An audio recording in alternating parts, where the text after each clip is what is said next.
Hello, everybody, and I was muted. Welcome to unMadeGaming. It is Tuesday, and normally that means Myth Dawn. Today, it's a special Myth Dawn because Meta said so, and I just said, okay, sure, that makes sense.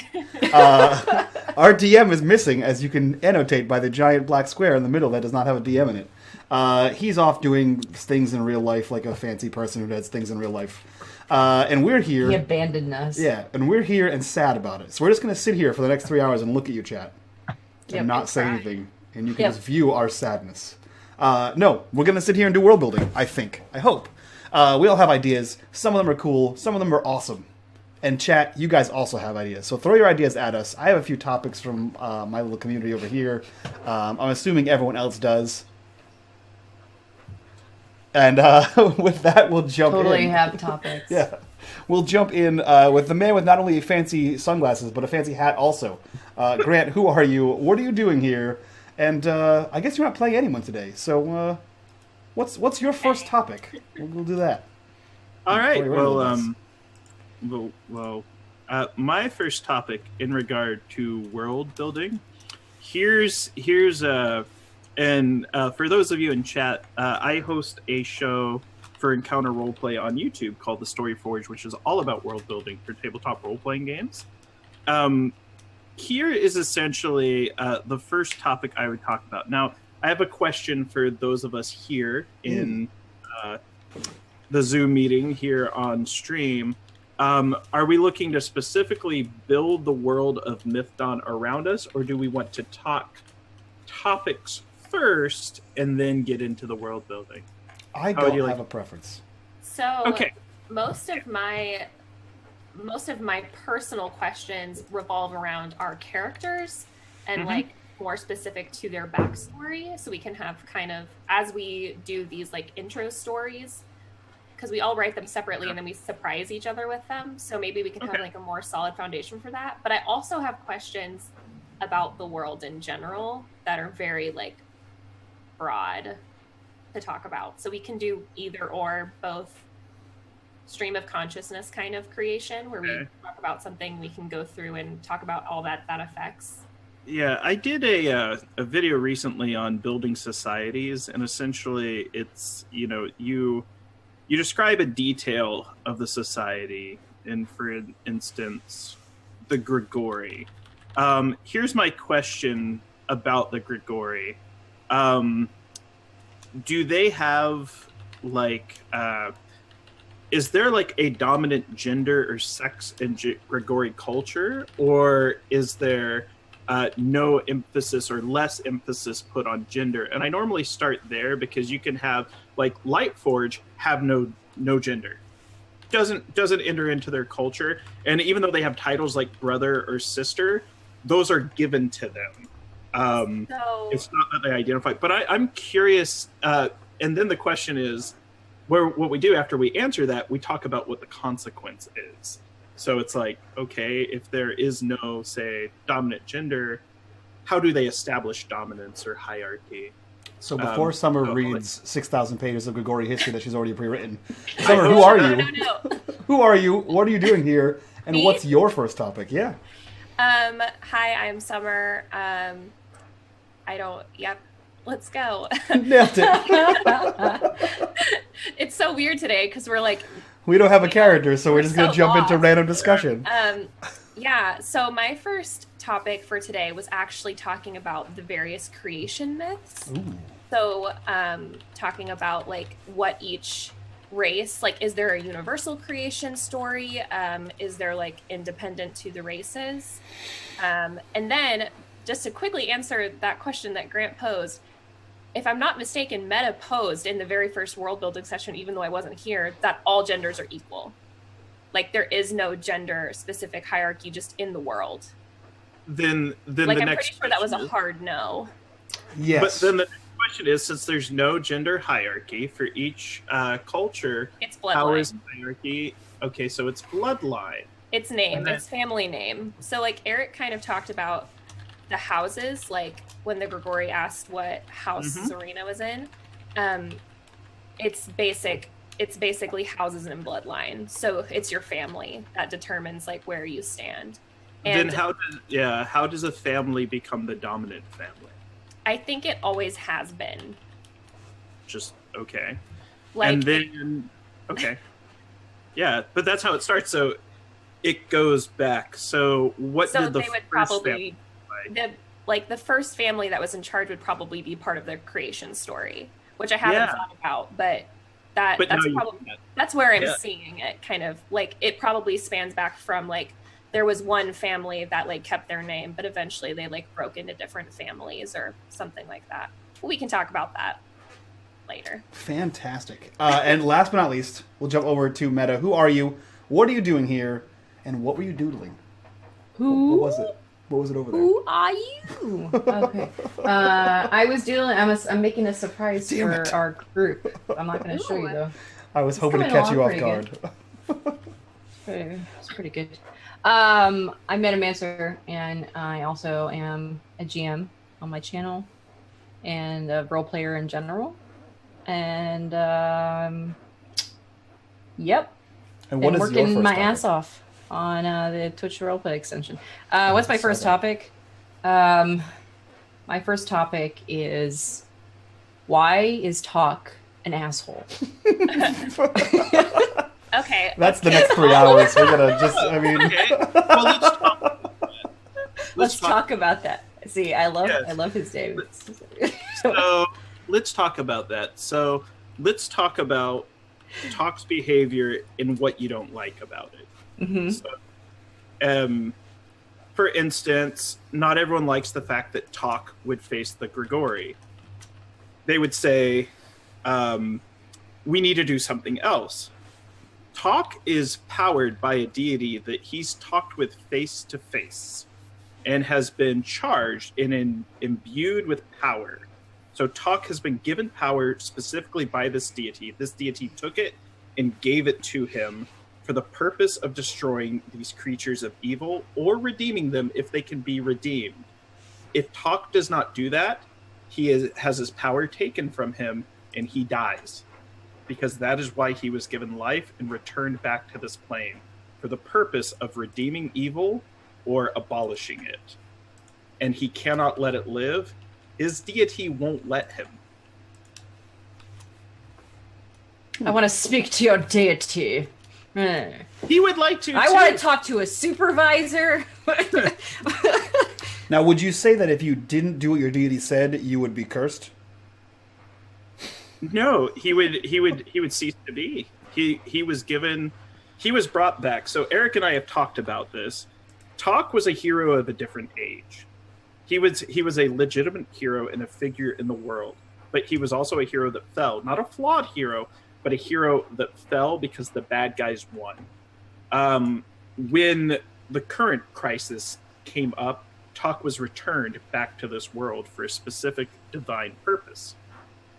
So that's sort of the issue. And also, he has trouble because Talk is also evil. Talk's alignment is evil, and it's been evil since before the first session. And Eric and I have also talked about this. However, he's on a path of redemption. So he's a neutral evil character. Think Anton Chigurh from No Country for Old Men, but also with a redemption story where it's, okay, you creature of darkness and evil, you're given a second lease on life, but you have to change, and you have to cause others like you to change or find a way to change. Otherwise, you've got to snuff them out because the world is a scary, dangerous place. There are people that will die if you don't abolish these evil things. There are innocent lives that are going to be taken. There are families that are going to be destroyed. Cultures will fall if you don't take care of this. So I'm giving you the power to handle it. So he's kind of this conflicted character where he has this inner struggle because he's just the way he was built. He is evil. But he has met a deity face to face, and he has taken an oath and has sworn an oath to obey this deity. And so he has to go down that path. So and the only person, I was going to say the only person that could probably get him to yield is Irina, because he has he holds the utmost respect for her combat prowess, but but he also has to put his god before everyone. Otherwise, he ceases to exist. So, to play devil's advocate, why is Min so good and bubbly? She's the best. I am definitely the best. No, that's the answer. All right, moving on. Next topic. No, so Min, the thing about the consorts is that their history is, it's not lost, but it has the way that oral history kind of changes over time, right? Because they don't write anything down. Everything's through their, tattoos and their song. And so the backstory from the perspective of the consorts, it's something that Min doesn't know, is that they purposely rewrote the song of the past with what happened between them and the Grigori and why the wall exists. And so the idea for her is that she lived in this complete, Eden, essentially, and completely walled off from the dangers of the world. And yeah, she was curious, and so she spent some time over the wall, but very short periods, because she knew she would get in trouble. And so through that process, that's how she met Zarina.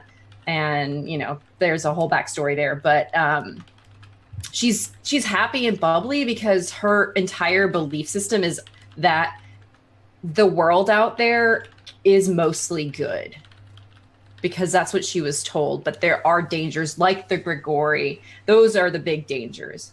And then whenever there's an encounter with hostility of other creatures, it's a live and let live kind of mentality that she has. She's like, I understand that, animals need to hunt, and I understand that they need to survive. So I'm going to stay out of their way as long as they stay out of my way. And, it's kind of that respect, that mutual respect between the world and herself.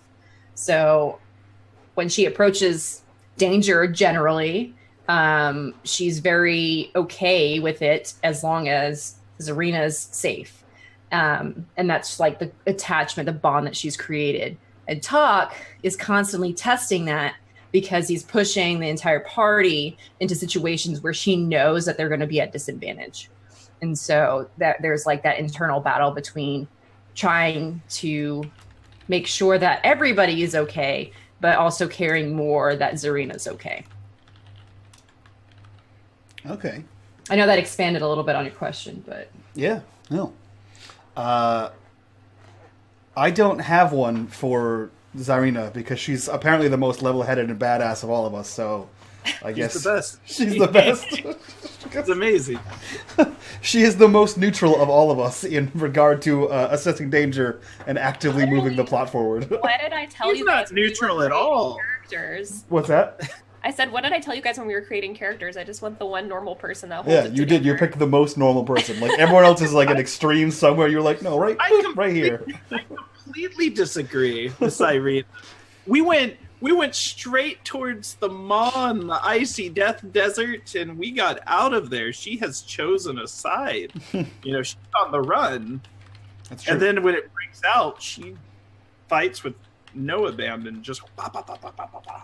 Yeah, I think so originally she did want to go to the Maw because it like the dangers of the mind scare her less than the dangers of the body, because her entire upbringing is about the mental, what exists beyond your physical self.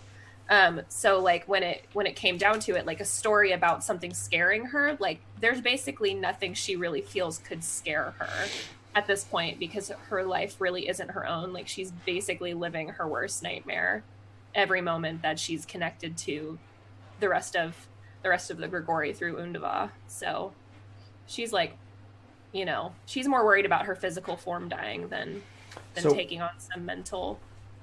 So my question, which is a yes or no answer, I think, are we going to figure out why Zarina is the way she is right now? I mean, yeah. Are we going to figure that out in the course of this game? You mean us as the players, or will the rest of the characters figure it out? I think both. I think, the way that it's kind of going, I think definitely we as players will figure out, with the intro stories, I think it's going to be it'll slowly reveal itself why she is the way that she is. But I think maybe as far as like the actual characters, she's gonna have to put a lot more trust in them than she has right now for them to.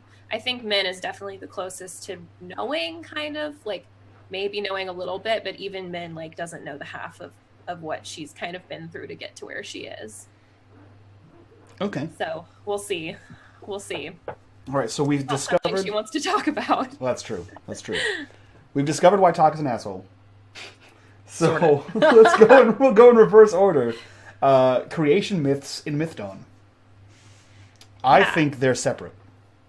Between the races? Mm-hmm. Yeah, I think they could all be one thing, but I think at a minimum, each race perceives it differently. Yeah.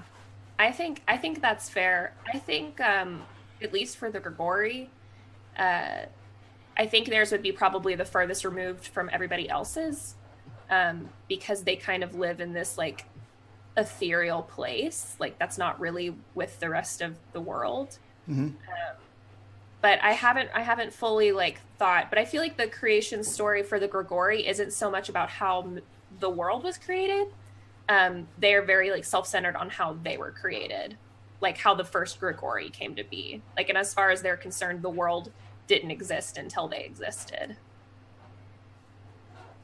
So yeah, I think talk about the other ones and kind of like build on them. But so I think the Voidborn, everything goes back to what Eric had mentioned last week about the Void Mother, right? And that is their end all. That's their alpha, their omega. That's their god, if you will. That's their creation. Everything comes from that. Everything goes to that.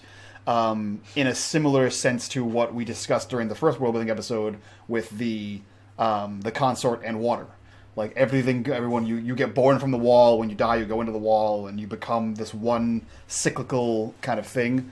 I think that's very much how the Voidborn see life. That's why they have the ceremonies where they bring gifts to the Void Storm, and then shit falls out of it sometimes and crashes down. So, like, what is the Void Mother? Like, does she have a physical representation? Is she some kind of what is she? So if I had to nail it down, I would say that it is. It is in their image. So like it is a dragon. Like it is like a world dragon that ensorcels and encircles the world and is just a constantly moving thing. Yeah, it's pretty much like it is a being of life. That the storm is actively, alive. It has its own mind. Right. So in this like creation story, did the Void Mother create the world? Yeah, I'm not sure where the Void Mother came from, because it's probably like one of those pre-creation stories where the Void Mother is something else as well. Right. But yeah, I think in the Voidborn, their creation story, the Void Mother created the world and made the duality of the world. On one side is light, on one side is dark. Like the duality of man kind of situation. And then she chooses what is what. She could at any time shift around the world and make it 1/4, light and 3/4 dark. But she chooses to keep it that 50-50 balance. Okay. Yeah. And then, so kind of like what I'm seeing is like, so you've got the Void Mother, who's basically this space dragon. Yep. And she's like drifting alone in the void, like drifting alone in like nothingness. And essentially like gets lonely and like wants to make something. Sure. Like companions. Yeah. So like she creates the world and then creates the Voidborn. Yeah. So then like how do they see others fitting into that? I think in that sense, where we are now in the world was punishment, was the curse, the Voidborn curse that Rajan keeps mentioning. So like maybe like thrown out of Eden kind of thing. Well, kind of, yeah. So if she creates the Voidborn, she creates them to rule, and then they didn't rule, so they get punished. And that's why the land there is glassed and sharded, and there's like all kinds of like different, gem structures, and everything sucks in the desert we were in. Admittedly, everything that we are right now is terrible. The area sucks.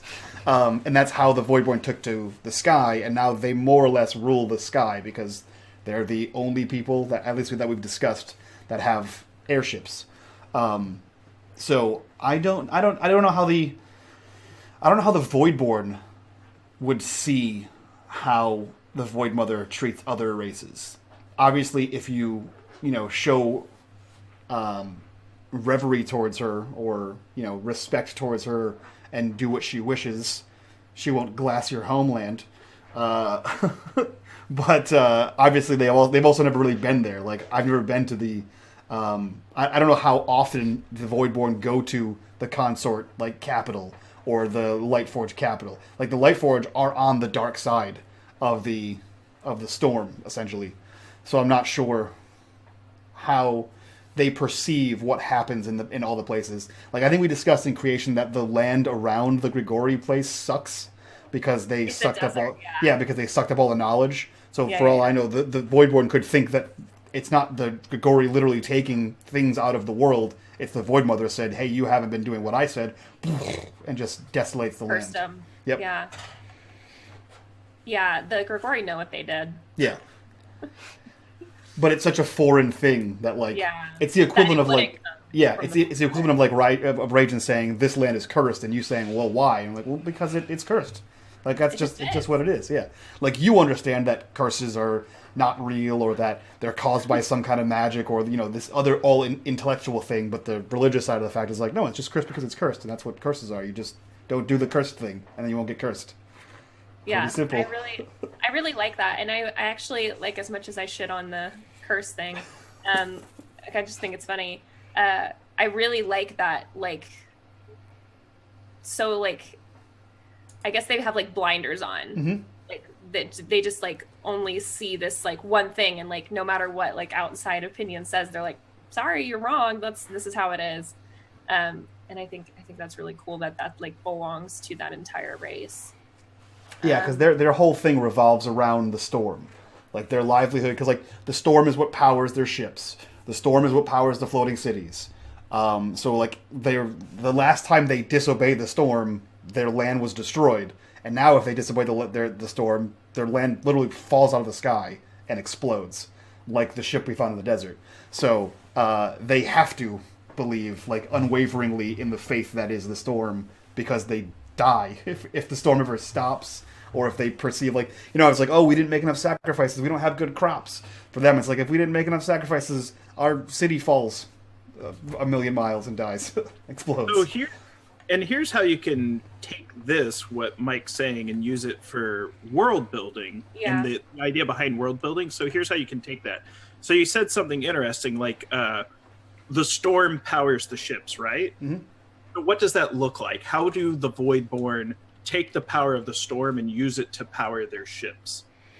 So the way I pictured it is there are elemental astrogators. Yeah. So there are, like, sorcerers or some kind of person who's especially attuned to the storm that conducts it. I think there was something similar in, like, I want to say Planescape or that other space one, Spelljammer. It's similar to that. And where do these we'll call them storm artists, a ship artist back in old-timey Navy talk or a sea artist was the navigator of the ship. So you have these storm artists that are like arcane artists that can harvest it. How does one train or learn to become that? Like, I think those are the pinnacle of clerics. Okay, like, they're not. So, like, they may be actual wizards, but, like, in societal roles, they would be the pinnacle of the church. Like, only someone who is ordained or deigned upon by the Void Mother can control the storm in the way that they can. And you think about how this might have mechanical impacts on the game. He just right there designed, like, a cleric domain that's restricted to Voidborn. Most likely, maybe not. Maybe there's a Grigori storm artist that learned how to do it because they sucked the knowledge out of a Voidborn priest when it killed them and learned how to operate it. So yeah, that's sort of like this is the game that I do with world building, where we name a detail and then start chasing the detail. Okay, what's the consequence of that? And there could be adventure hooks in this where we have to find a storm artist to navigate a void craft for us, because if you find one, they can power and guide the ship. So that's Yeah, that's sort of where I have a lot of fun with world building, where it's like you just invented an entire cleric domain, which is awesome. It's like, wow, I want to play one of those. Yeah, right. Yep. So what is the world creation story for the consorts? I have no idea. Good. Next. What excited. is the... I'm literally writing you guys. I'm writing you guys the most beautiful stories right now. Good. I got enough for the Voidborn to deal with that. For me, the focus definitely has to be around the water. The idea of life and death coming from the water is really important and pivotal for the consorts as a culture. And so from the perspective of creation, I don't think that the consorts would believe that there's a single creator. I think that they would embrace the fact that there are other people out there and they all come from different gods or creators. And the reason I think that they would go with that is the fact that there are people that don't understand melody. And like there's this disconnect of song. Like men would have been taught that the Grigori don't have a melody. Like they can't. And so there's this idea of if it's world, it's the creation of the beginning and then through it, I think that they would definitely embrace the potential for multiple gods rather than just the one. So would they think though, I mean, I guess they could believe, definitely like in other gods, but like, do they have a god? Like, do they have one that they're like, okay, well, yeah, there's probably others, but this is ours? Or is it more like the water is their god? Like the water is kind of this living thing. So I think actually there potentially could be 3 creators for them. And the reason why I say that is because when I made the consort race descriptions and like broke it down into the mechanics, I created 3 sub races, so to speak. They're not actually different races, but they found different songs. And so we have like the Melody of Unity, which is what Min is, which is the rarest one, which is why like they don't have a lot of them. They're the ones that have the higher wisdom and generally become the elders within the hierarchy of the culture. Right. There's the Melody of Secrets, which are the people who are, in the common D&D world would be like the rogue, essentially.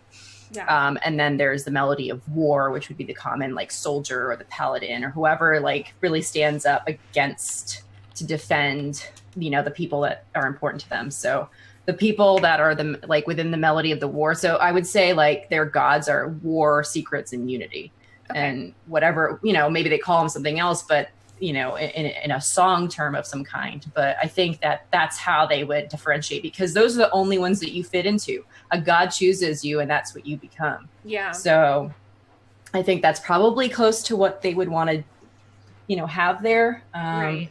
But I'm open. So I like how vastly different those 3 things are. yeah. Yeah. Like war, togetherness, and lies and spies, and like that's pretty juxtaposed there. I really like that. And I love the idea, we have the 7th sister. I love the idea of like familial gods where they kind of work in tandem. So I really like the idea of having these 3 siblings that are basically like the consort creators that all came from the water and all exist within the water. It's kind of like the Holy Trinity. Like they are the same person, but they are these 3 separate things. Yeah. And then like they like choose their own followers essentially. Yeah. But then like the consort also saying like, we know we're not the only people out here. Like we love, our gods because they created us and they like give us what we have. But, there's other shit going on around. Yeah. So I think that's really cool. So I'm kind of like, the way that I'm like writing our notes is the way that you would be told the story as a child. Like your parents sit you down and like kind of explain the creation story to you. So can you like kind of give us a taste of maybe what that story would be like for like a consort child? Like it doesn't have to be in depth. Like trust me, I can take an idea and run with it for like that's a great question. I think that it would have to go back before the separation of Consort and Grigori, and I think there might be some really cool opportunity to do something collaborative in that maybe the Grigori fell out of favor of their gods because they took advantage of the power that they were given or something like that. And, you know, there's got to be some kind of creation. So I think it has to be a balance between happy and good, and then the warning against the Grigori because the gods did not deem them worthy to be part of the culture anymore. So that's kind of where my brain was going with the idea behind. So the story would be one of hopefulness and like positivity, but also, you know, don't trust the Grigori because our gods, blah, blah, right? Like, so it's very much on that front, the kind of Baba Yaga or, you know, whatever other evil boogeyman kind of thing for kids. So something that I really like about this, like the more that we're talking about creation myth and that kind of thing, I really am seeing like the Grigori coming from a place of there was an original family, and each of the members. So there's like obviously the father or mother, like maybe a pair, like because we haven't talked about you guys. You know, obviously like I'm playing catch up because I only watched the VOD. Like it's not as like cemented in my memory because I wasn't like part of the active conversation of world building. But I totally see it being a family with like the head of the family and then children, and the children eventually become the different houses of the Grigori. And like I can totally see like in the Grigori's mind what happened with the consorts was the consorts were 3 of the children. So like, you know, like that same kind of theme of there's these 3 like gods of the consort.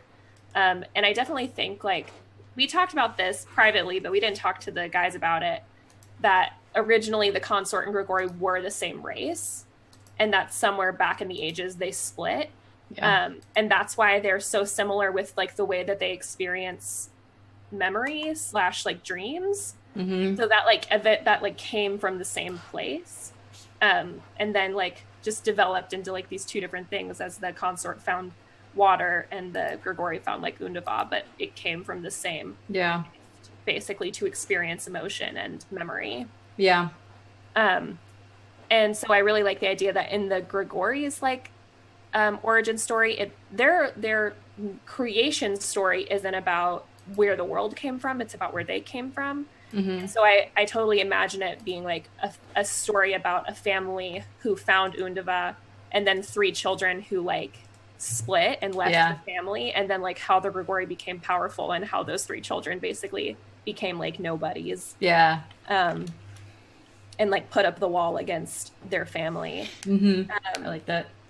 So something that I have is the main houses of the Grigori, which I can send you guys. There's, let's see how many I have. 1, 2, 3, 4, 5, 6, 7, 8, and then the slave family. So basically once you become a slave, you get a new name and you are kicked out of your house. There's the House of Light, Science, Death, Art, History, Stars, Hunters, and Land. And Zarina was originally part of the Lighthouse, which is next to the top. Like that's like the second most important family in the Grigori.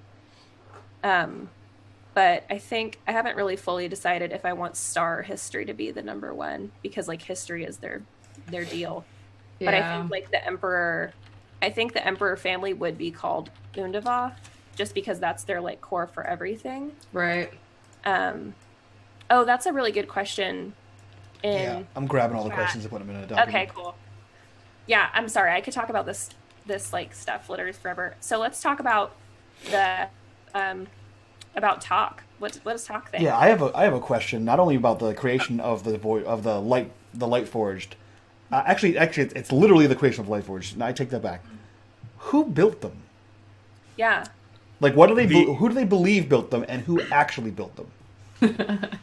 All right. So here's the Lightforged belief, and depending on which color. So for those of you in chat, Lightforged are essentially divided into different color belief systems, different philosophies, and by that there's red, orange, yellow, green, blue, indigo, and violet Lightforged.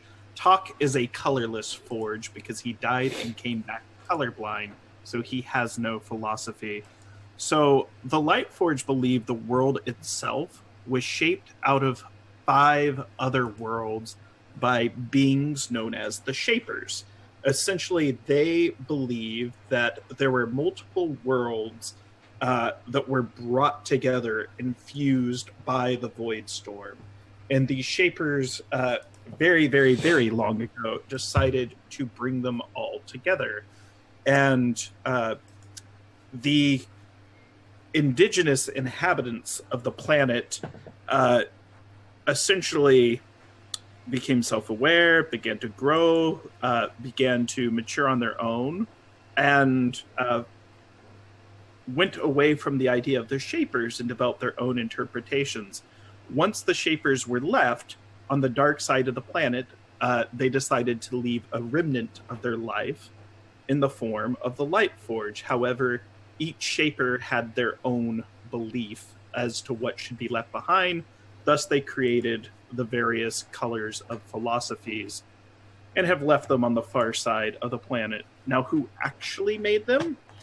They made themselves, apparently, because these Lightforged only have finite parts, and they have been building and rebuilding themselves for a very long time. And we established reincarnation is a rule with our setting.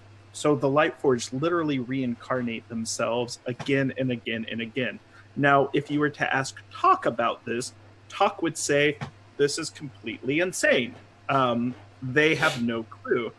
But that's because Talk has made deals with gods who are not of this world in order to save it.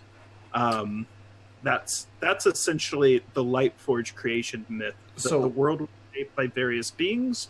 They brought 5 separate worlds together. They fused it with a storm. And after they were forgotten, they created the Lightforged. Now, who actually created the Lightforged? It predates history. We'd probably have to go back even further.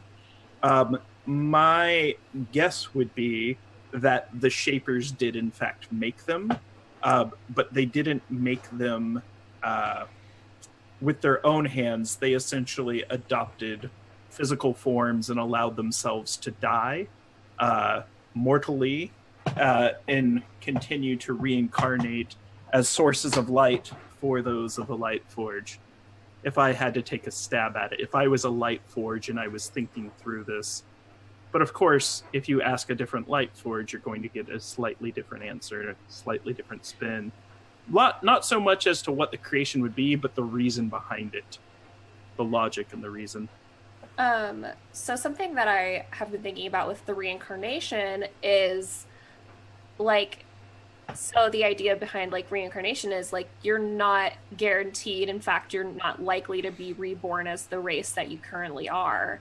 So that would be interesting. Are the Lightforged, like, are they basically, are their souls trapped within the Lightforged, like, or hit 100%? And part of that reason is it's very difficult for them to truly die because they are quickly and rapidly rebuilt, and their core is shared from one Lightforged to the next, though their parts may be new. So, and Talk having died and been brought back, he understands that the Lightforged physiology, essentially them being constructs, makes them, or rather they have the semblance of a construct. And going back to their creation myth, they believe that they are in fact the remnants of the Makers being shared throughout time and all eternity, which may or may not be true.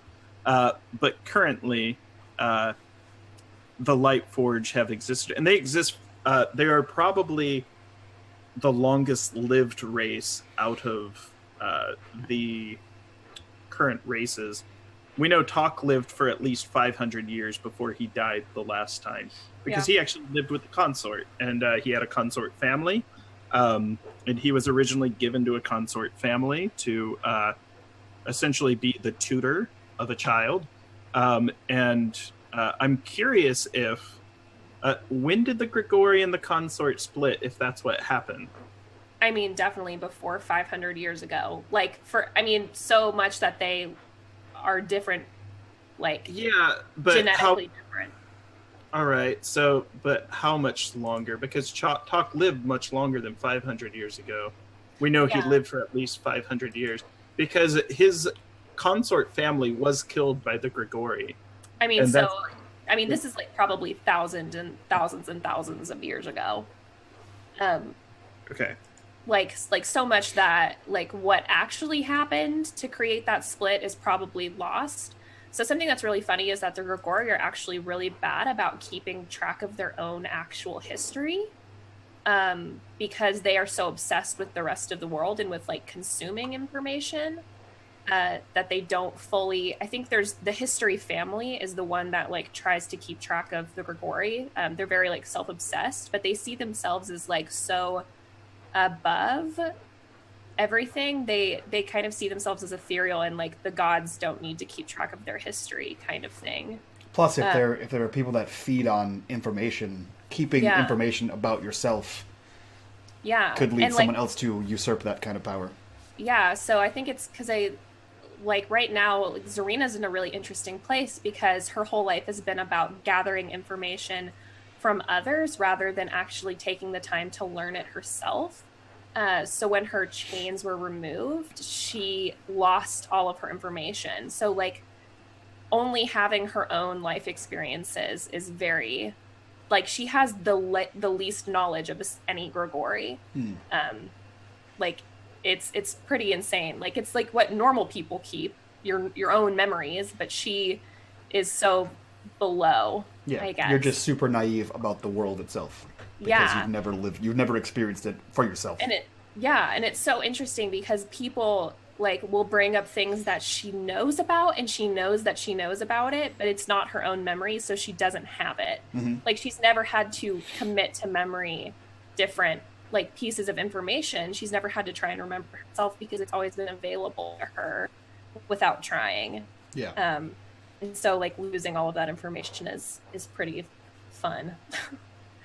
Which is an interesting way to play a character because you have to be it's like working in a library where you know where to find everything, but you don't actually know everything. So you just behave in a way that like, oh yeah, no, I know where to find that, and then you're like, shit, but I can't anymore. She knows curses aren't real. Yeah. But she doesn't know how to prove that to you because she doesn't have that information at her fingertips anymore. Yep. Here's my question: why aren't curses real? I think because the Grigori don't believe in a god, they see themselves as a god. They don't see anything like the fact that there would be a void mother to them is even a very hard to believe concept. Because they move between the physical and like dreamscape at will, and they're not tied to their they are tied to their physical bodies, but they don't feel bound by them. They don't see a power greater than theirs that could create a curse. But so then what would be the consequence of a Grigori that suffers from a curse? Because mechanically and fictionally, because this is, if Eric was here, he'd say, now we need to find the fictional reasoning as to why this is the way it is. Because there are most definitely curses in Dungeons and Dragons that would affect a Grigori. But my question is, they would rationalize that. Yeah, I was gonna say I see it more like old medicine science versus new medicine science. Like in medieval times, they thought they would literally say "God bless you" because they thought you were being possessed by a demon and you didn't have a sickness, or they thought if you had a headache, you had demons in your head and they would drill a hole in your head to release the demons. Whereas now you're like, no, just take a fucking Advil, you weirdo, and lay down. Right. So like that's how I see the Grigori. They're like, no, it's not a curse; it's just cancer. The Advil's not going to fix it in this, specifically if a literal god, because if you are a cleric, you are going to be serving a literal deity.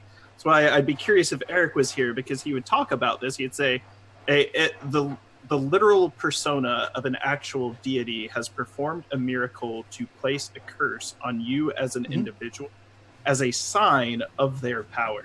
Well, if you look at it like today, so if you look today, like where people are like, oh no, science is real and science can prove all of these things, but then you have people who are devoutly faithful that's like, no, I don't believe your science, I believe in this god or whatever this religion professes, and you're like, but science clearly proves you wrong. I think that's Yes. the inverse for this world. It's like, no, there are gods, there are curses, those are real, and your science is stupid and fake. But because they hold so true to their ideals of their science or the magic thing or is, knowledge, is they... To the Grigori, whatever you believe, you're going to find something to back it up. Right. We can find something to back it up why it's happening. So, Yeah. like, even if a literal god came down and cursed the Grigori would find a way to rationalize it to themselves that this wasn't actually a god, this was a natural phenomenon, this is, XYZ, why this isn't a curse. Yeah. So really what that impacts is just the way that the Grigori perceive curses. And so, like, you'll never find Zarina scared to touch a body because she thinks it's cursed. Like, even if it actually is cursed, and even if she actually becomes cursed, she'll know in her brain it's not a curse, just the same way that Rajan will say it is. Mm-hmm. Which actually has really interesting consequences from a gaming perspective, because I think that should almost be translated into the mechanics of the game. How a Grigori responds, like maybe there's an advantage on saves versus divine or arcane. Yeah, are you less likely to be cursed because you don't believe you can be cursed? Well, the power of their unbelief, and there might be something innately about them, and it might be that their gods created them a certain way. Like, there's certain creatures in D&D, the gods are real, but they are hidden from divination magic. The Grigori created themselves. They At don't least need as no far as god. they know. Yeah. Yeah, that's just it, at least as far as they know. And here's the other thing, too, to think about. Since this is Dungeons & Dragons, it's D&D, Gnosticism is a thing, so knowing is a thing. Our world as an analog, is very much revealed truth, science, and evidence. But in Dungeons & Dragons, it's known that, there's pantheism, polytheism, and a constellation of deities for the most part. And it can't be disproved. Otherwise, we would not have divine magic in the world, or the performance of miracles, or the existence of gods and deities. So it's one of those things, it's like, we know that they're there, but to the Grigori, it's also, it kind of almost, it's like, takes it down a peg, which is something I did in the Brave New Worlds campaign, where it's like, you can physically meet a god that has stats, and if you're high enough level with enough magic items, you could probably kill that god. It's still a god, it's still a deity, it can still perform miracles and put on curses, but it's also just a mechanical thing in the game that can be worked around or replaced. And I think oh, go ahead. I was just going to say, I'm going to play devil's advocate here, because when we talk about D&D as things being known in our world, I don't think that's true, because this is homebrewed. So technically, it's up to Eric if those things do in fact exist in this version, right? Divination, for example, might not exist. I mean, I'm not saying it doesn't, but I'm saying it might not. It might be a decision that those things, necromancy might not exist. Like, we don't know. We do know that humans don't exist to our knowledge right now. Dwarves don't exist. Like, the things that most commonly are known in D&D don't exist in this version. So I think from a perspective of proof versus disproof, I think there's a lot of wiggle room still, because we haven't really actually established that, yes, this is a real thing or not. And that was a very interesting thing during character creation, or not character creation, but world creation, because we went around the table and we came up with all these awesome ideas, and not a single one of the ideas touched religion at all. Yeah. Well, but then, okay, devil's advocate, Talk has died and met a god face to face and sent him back to this world. Right. But what made him a god? The Grigori would argue that it wasn't a god. Yeah. That it was a great that existed in a plane of existence and was given dominion and portfolio over aspects of the world. That is mechanically what makes it a god in D&D. We're not talking earth religions, we're talking about the cosmology of Dungeons & Dragons as a role-playing game, which is very pantheist, very polytheist. There is a multiverse of many worlds. And Talk, in fact, met a god, a deity that has dominion, domain, and portfolio that impacts this world mechanically for characters. We know this because it impacts Talk on his sheet. Would that make Grigori a god, though? Would that make the Grigori god? Because they have portfolio over the dreamscape that nobody else, and an impact on the world around them and like they believe themselves essentially to be gods. Like if the Grigori met another god, they would think it was another race that had evolved similarly to themselves. I'd say they're pretty weak as gods, though, if we manage to like kill one and it died and it's gone and it has no more domain. Think of the Grigori as a whole, though. Like think of the Grigori as an entity. Like if you took the combination of the souls of the Grigori, and like so maybe it's a god that's fractured. Do you think an army could invade the dreamscape if they went over there and displaced the Grigori? I don't think they could invade the dreamscape, no. And they also I think the Grigori could easily be eradicated. Man, now I want a campaign where there's just Grigori insurgency and they invade their own dream space and there's a Grigori civil war. Someone please? Eric? That's the thing. That's what Zarina's moving towards. Yeah. That's what she's moving. She is trying to distance herself from the dreamscape, and there's no way she's the only one who's displeased with the way that their Grigori exist. So a civil war within the Grigori is something that could be in their near / distant future. Yeah. But I mean, anything can and cannot be a god in D&D, homebrew or otherwise, right? Yeah. Like I have a homebrew world that I've been building for years, and I have a dragon who the way I've flavored gods in my world is it works kind of like Clash of the Titans, where in the traditional story of Clash of the Titans or in the movie of Clash of the Titans, the gods are like losing their power because no one's praying to them. I had a pantheon of gods that no one knew about. They forgot about them. They were praying to this one king that was like, this guy's watching over us. He's expanding the knowledge and the land and everything's great. So everyone worshipped this emperor and he ascended to godhood. And everyone was like, oh shit, what just happened? Which pissed off the rest of the gods because now their pool of power was even smaller because now he's there. And then there's another entire, not race, but religion of people that believe that what the mages of the world know as the source of magic is a god. They believe that it's the life stream. There's a cyclical life stream where if you die, you return to the life stream, and then you are reborn as a person or as a tree or as an animal. But these people are like monks, and they believe that that is their god, and that god decides who ascends and who becomes enlightened. So it's a non-physical, non-living thing at all. It's just a theoretical ocean of mana that they believe is like their god. So really anything can become a deity in D&D sense. Someone mentioned Vecna in chat literally too. That's the point. Like Saint Cuthbert, who was a character from the Great Hawk campaign, eventually became the god. It's not uncommon for player characters to ascend to god status within D&D, and I think it's important because that is the game and the framework to talk about the pantheist and polytheist and multiple pantheon approach and the multiverse approach and the cosmology of that system. Yeah.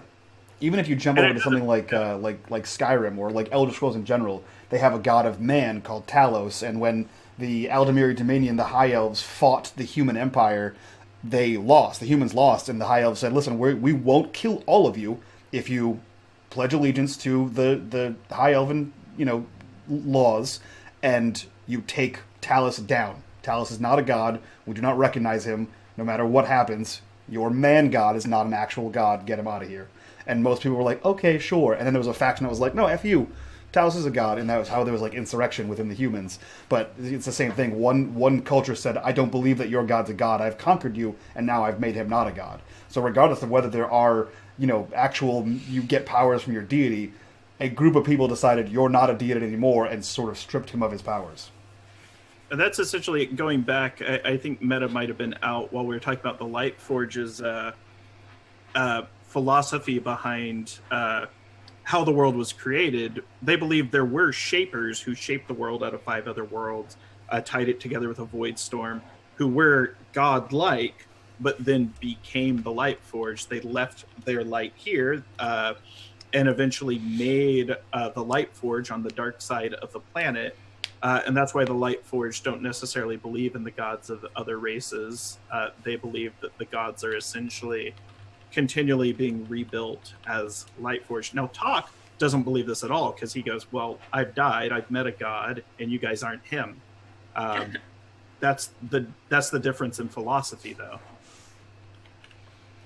think the thing that's really fun / interesting about this is like what we say. We can decide what we think is true.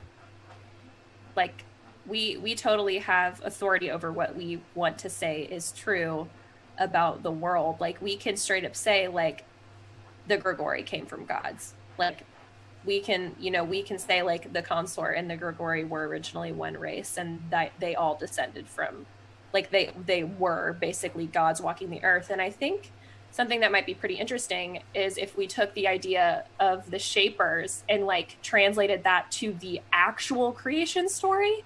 Like, so we've talked about what the different races believe, or at least what we're playing that those races believe. But I think it'd be interesting to talk about the actual physical creation story.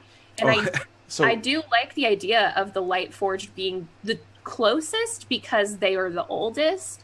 And I like the idea of they left a piece of themselves behind. So like imagine there were these Shapers and they left themselves as pieces to kind of like wander the earth, or like to like inhabit the earth, and they became these different races. So essentially like all the races would be descendants of gods. So and to that'd be pretty cool. To be that guy, I like the exact opposite. So as a DM, you either dabble into or you dive right into world building in some aspect of the world, right? And so you build these you build things to simulate some kind of real life, right?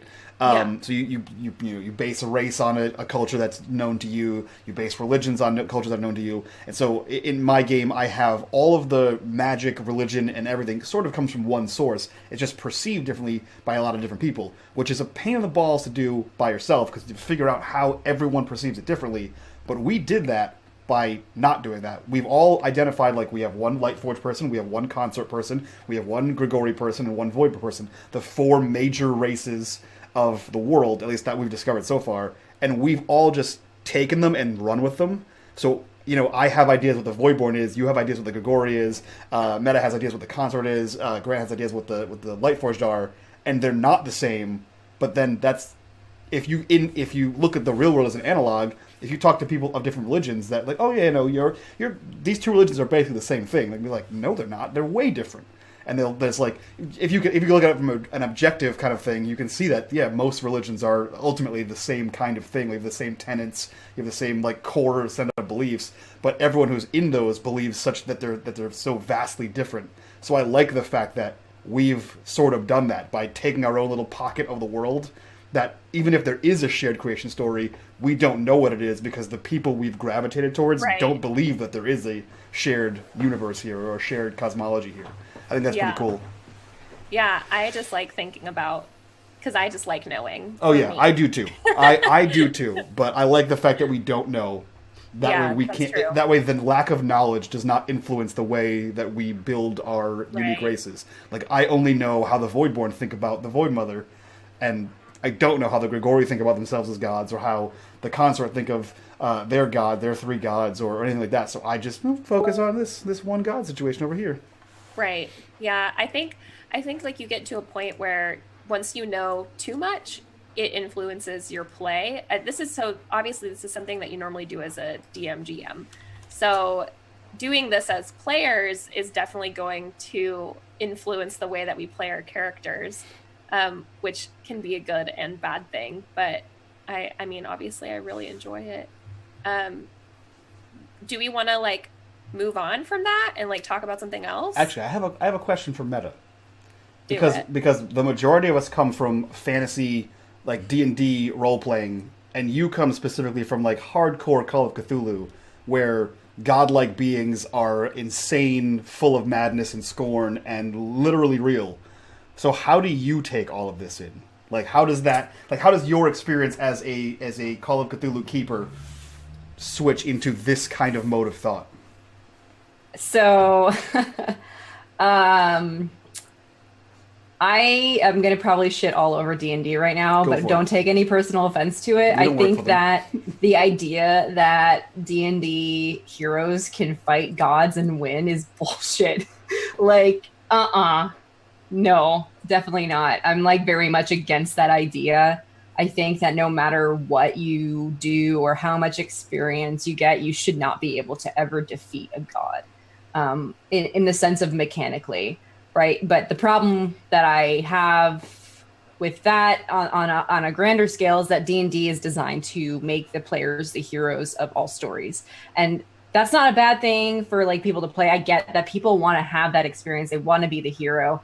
From my perspective and my experience, though, I prefer stories that are unrealistic and impossible to become victorious in, and that the odds are against you, because that's just more enticing to me in many cases, which is why I really like how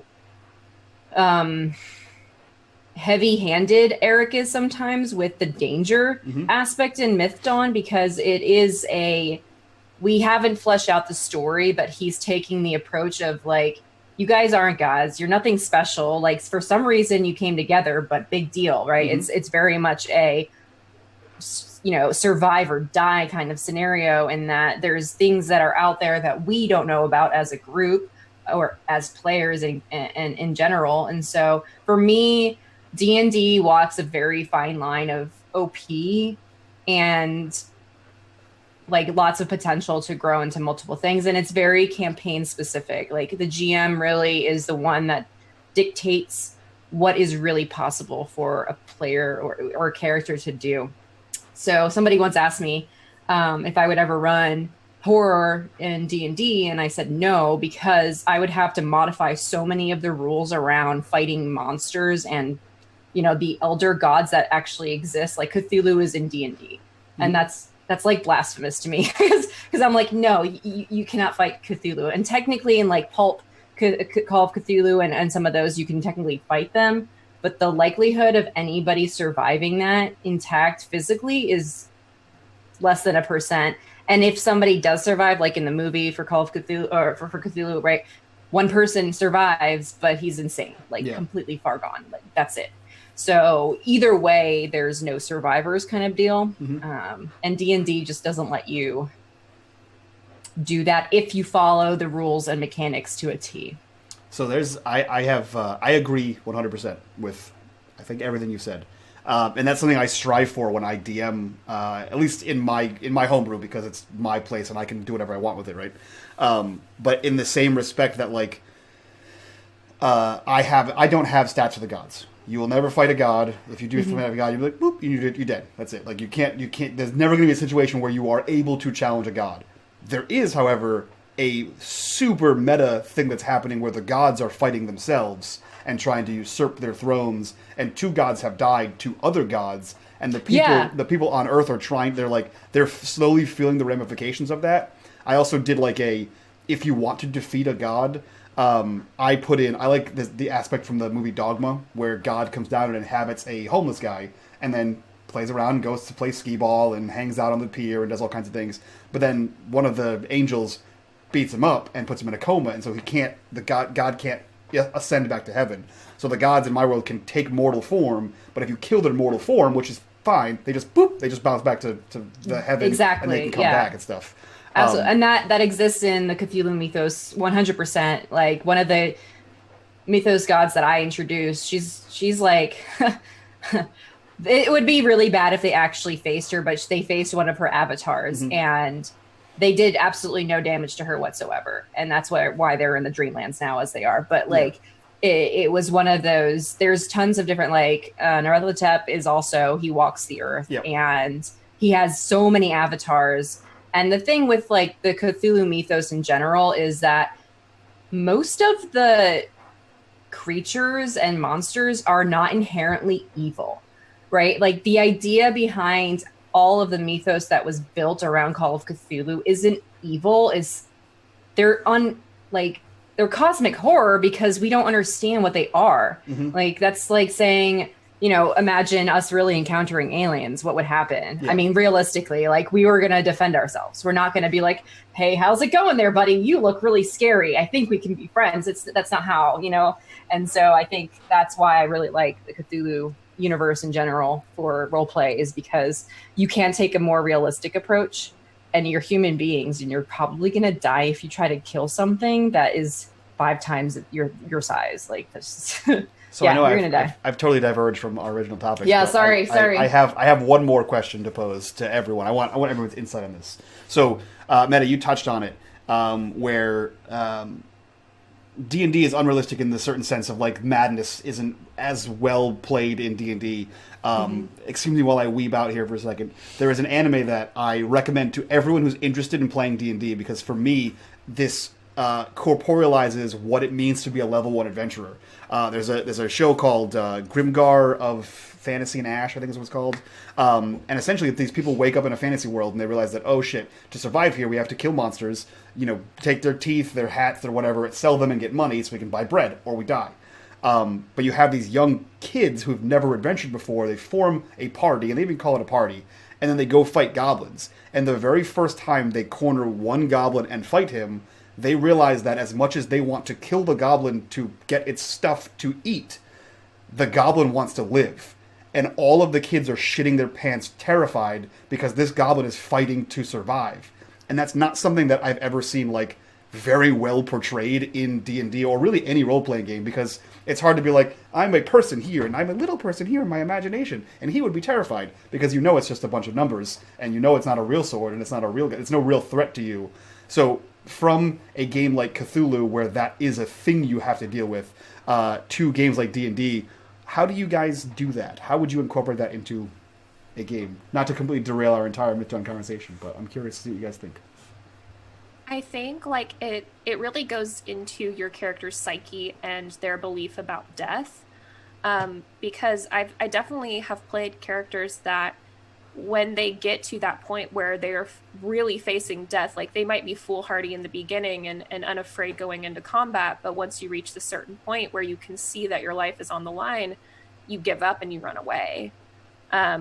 Just to be very realistic about it, like, and something that Meta kind of touched on is like the D&D sets you up to be heroes, like you're the hero of the story. I want to walk away from this campaign, however long we play, and know that there are people who will see it from the side of like our characters are heroes, and also people who will see us as the bad guys. Like I don't want our characters, I don't especially for Zarina, I don't see it walking like her leaving her behind as a person who is ultimately good. I want to have the both, like she's like can be angry and scared and will sometimes not be able to like face her fears, whatever they may be, and like people who will see our party in a bad light, like who will not support the decisions that we make. But as far as like bringing that real life-threatening fear, I think a lot of people play their characters as if they are not afraid of death, and we have like a special kind of, our character, everybody in our world knows that reincarnation is real. Does that make you less afraid of dying? I think it makes you less. I don't think you feel as bad when you kill someone because you know that they're coming back in one way or another, which is like why Zarina didn't feel as bad as some others did about leaving Cinderberry, because she knew that this wasn't the end of Cinderberry, like ultimately. But I don't know. I think that's going to come from each of our characters' backgrounds. Like Zarina feels she has nothing left to lose. Like she doesn't feel like her life is her own until she is like completely free of her name, because that is such a actual mechanical burden on her. Like written into her, like the Grigori rules, if commanded to do something by her name, she is charmed. Essentially. So she acts as though charmed to anyone who uses her name, and how much you can get out of a charmed person just from the mechanics of D&D.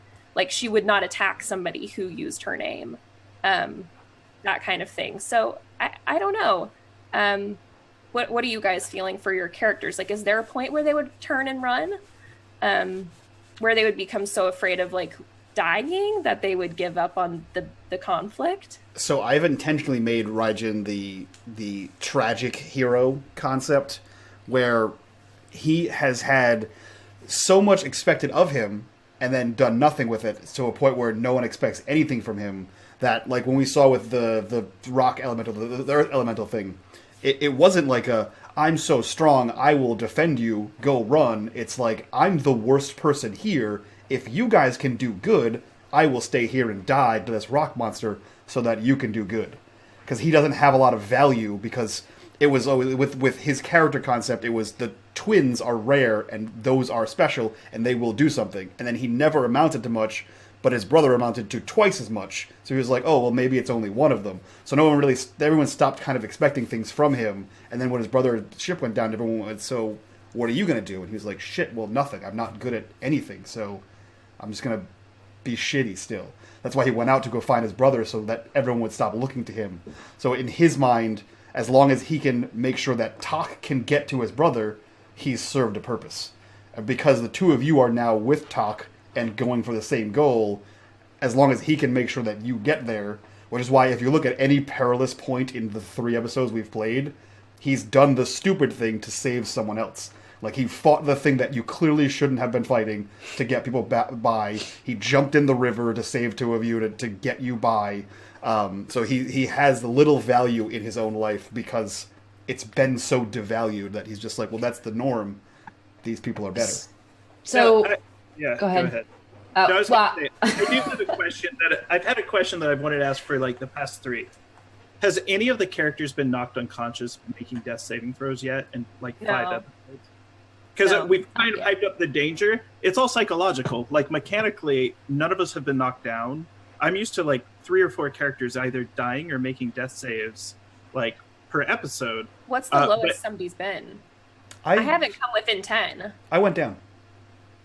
When? Like the first combat. The first combat, you got knocked down? Yeah. You weren't unconscious. You weren't unconscious, though. I got knocked to 0.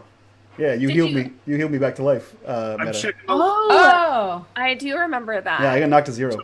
I didn't I got knocked to 0, and then when I fought the stone monster, I got knocked to like 3, and then you meta doubled back and healed me again. Every combat we've gotten into, I've been in single digits, less than 5. I haven't dropped below, I think, 15 out of like 30 hit points. Yeah, I don't think I've dropped down. I definitely haven't dropped down below 10. I don't know if I've even dropped down below like 15. Yeah, and part of that is, and Mike's described as the way he plays his character, is he's running into harm's way as well, which is the way he should. He's a literal wall. His character is built to be attacked and to not get hit. Yep. Min's gotten down very, very dangerously low. She doesn't. Yeah, she doesn't have. But she won't heal herself, so. Yeah, it's just one of those things. I was just kind of thinking about, like, because we talked about the danger level and like the peril and when to run. Like, no bias, just looking at it mechanically, it almost feels like we've been under challenged in the combats from like the type of combat that I'm used to seeing, and most of the reason for that is we've always had an action economy advantage in every combat where we've been able to take more actions than our foes. And I did mention this to Eric. He goes, yeah, I may tweak that. And I was like, oh, I should have been quiet. Yeah. I think it has a lot to do with the fact that he's basing his fighting off of generic D&D mechanics, and we've created custom races that counteract a lot of that standardized process. So like the Grigori's capability, like Zarina's capability to do an extra attack, like that's a pretty big advantage at level 4. Like that's a really big advantage. And she has the abilities to do those things in a way that may have not been accessible to her otherwise with a standard race. And again, I am by no means a D&D expert. I'm going off of my very, very limited experience, and that was all the way back in 3rd ed. So like, I know things have changed a lot since then. But I feel, for me, when I think about our actions in a campaign like this, I feel the fear factor element as my character, because when I'm a GM in Call of Cthulhu, the fear factor is that you can die at any minute. And so I just naturally, as a role player, I'm like, I could just die right now, and there's nothing I can do about it. You know, I can't run away because I have no opportunity to do that. And all I can do is hope and rely on the party members to do just enough for us to get out of it. So I think an important question to ask too is the mental like the headspace of adventurers. Like, I feel like your average person who is afraid in the face of danger, like, so your example of the kids who suddenly are forced into combat, they are not real adventurers. Like, they are forced into that situation. So these are people who have chosen to go live this life of danger, like, who know what they're going to be facing. So I think their tolerance for fear of death is a lot higher. I think that it takes a lot more to really make them afraid of dying, because they know that's a part of the deal. Like, our characters are very aware, you know, like, we haven't talked about this in backstory. I think Min is definitely the furthest from it, but I feel like our characters have definitely been in the face of danger a lot in their lives before the story begins. Like, I know Z has faced death like multiple times just in the last couple of months of her life. So I think her tolerance for like what it would really take to make her afraid for her own life is a lot higher than the average Joe. Like, the way that we would feel if we were faced with danger that we knew could take our lives, just because they are adventurers and they kind of know what they signed up for. It's like the basis of all D&D characters, right? If you think about it, right? Is like that's what I'm saying. That's a whole like setup for the hero of the story bit.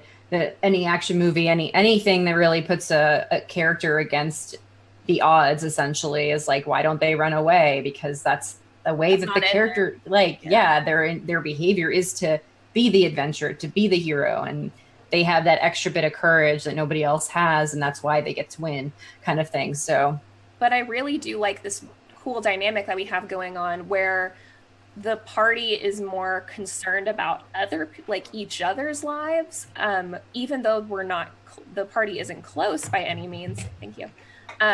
They care. So, like, Rajan wants to make sure that everybody else makes it. He doesn't care if he makes it. Like, Min wants Zarina to make it, and Zarina's like, I'll die if Min makes it.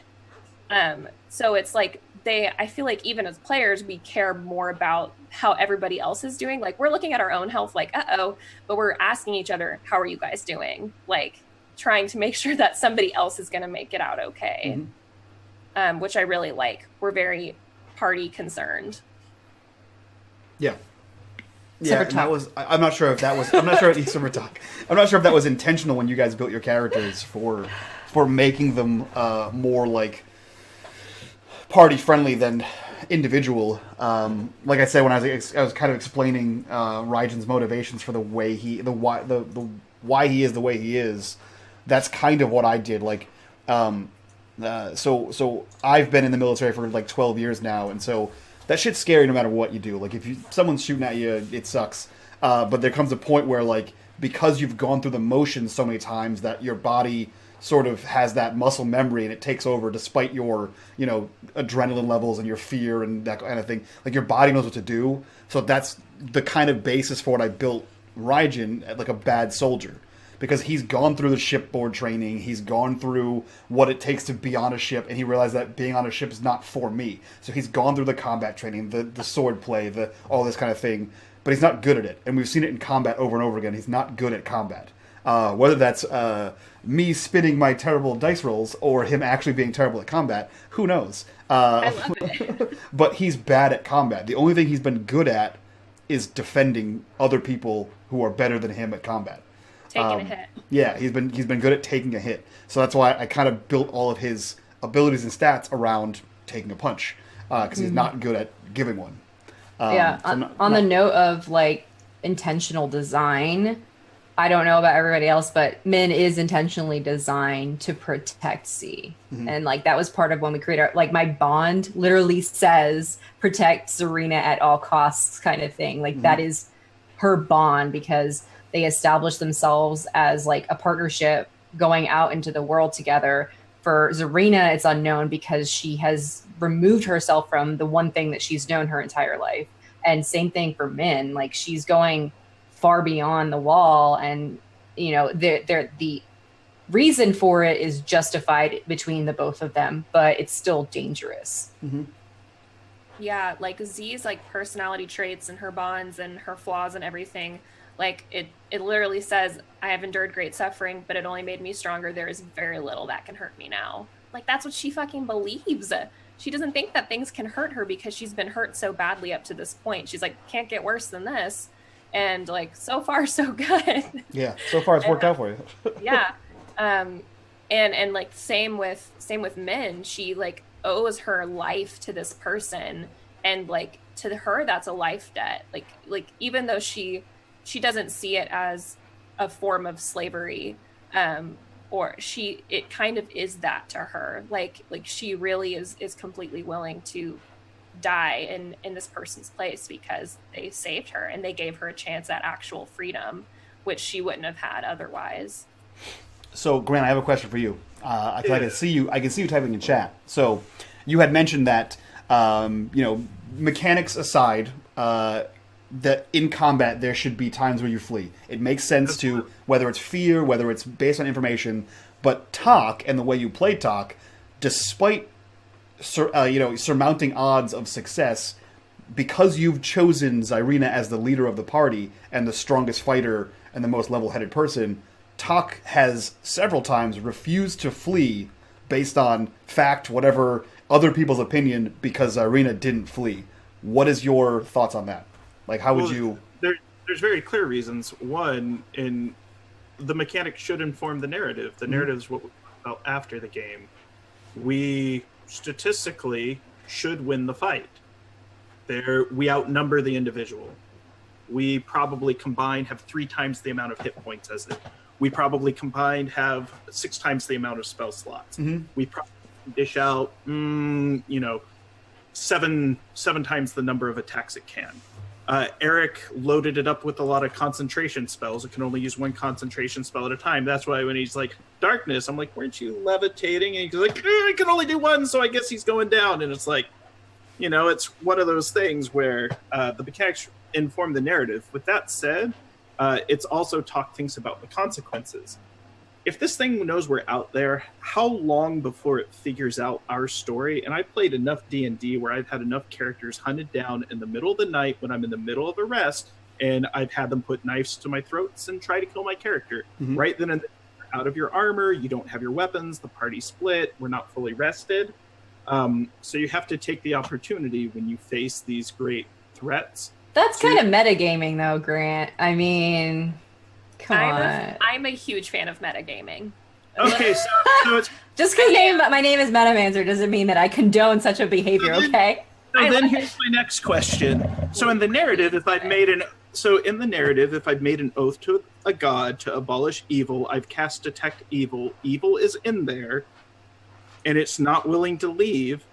My character is bound by an oath to the god to face it. Yep. Right? Okay. So there's metagaming. Like, if it wasn't metagaming, here's how you abolish that. Eric takes our sheets from us. We don't know what our stats are. We don't know what we roll. We simply play our characters. I would play Talk the exact same way. 100%. Because, you have to stand by your character. Talk lives to redeem evil or abolish it. That is his only purpose. That is why he was brought back, and that's why he was placed with the party, to see that they get there to the star. There's a very good chance that Grigori, who is a hunter, tracks down our slow-moving, weak, bleeding, feeble party, kills all of us in our sleep. Invades our dreams, takes your thoughts, takes Raijan's.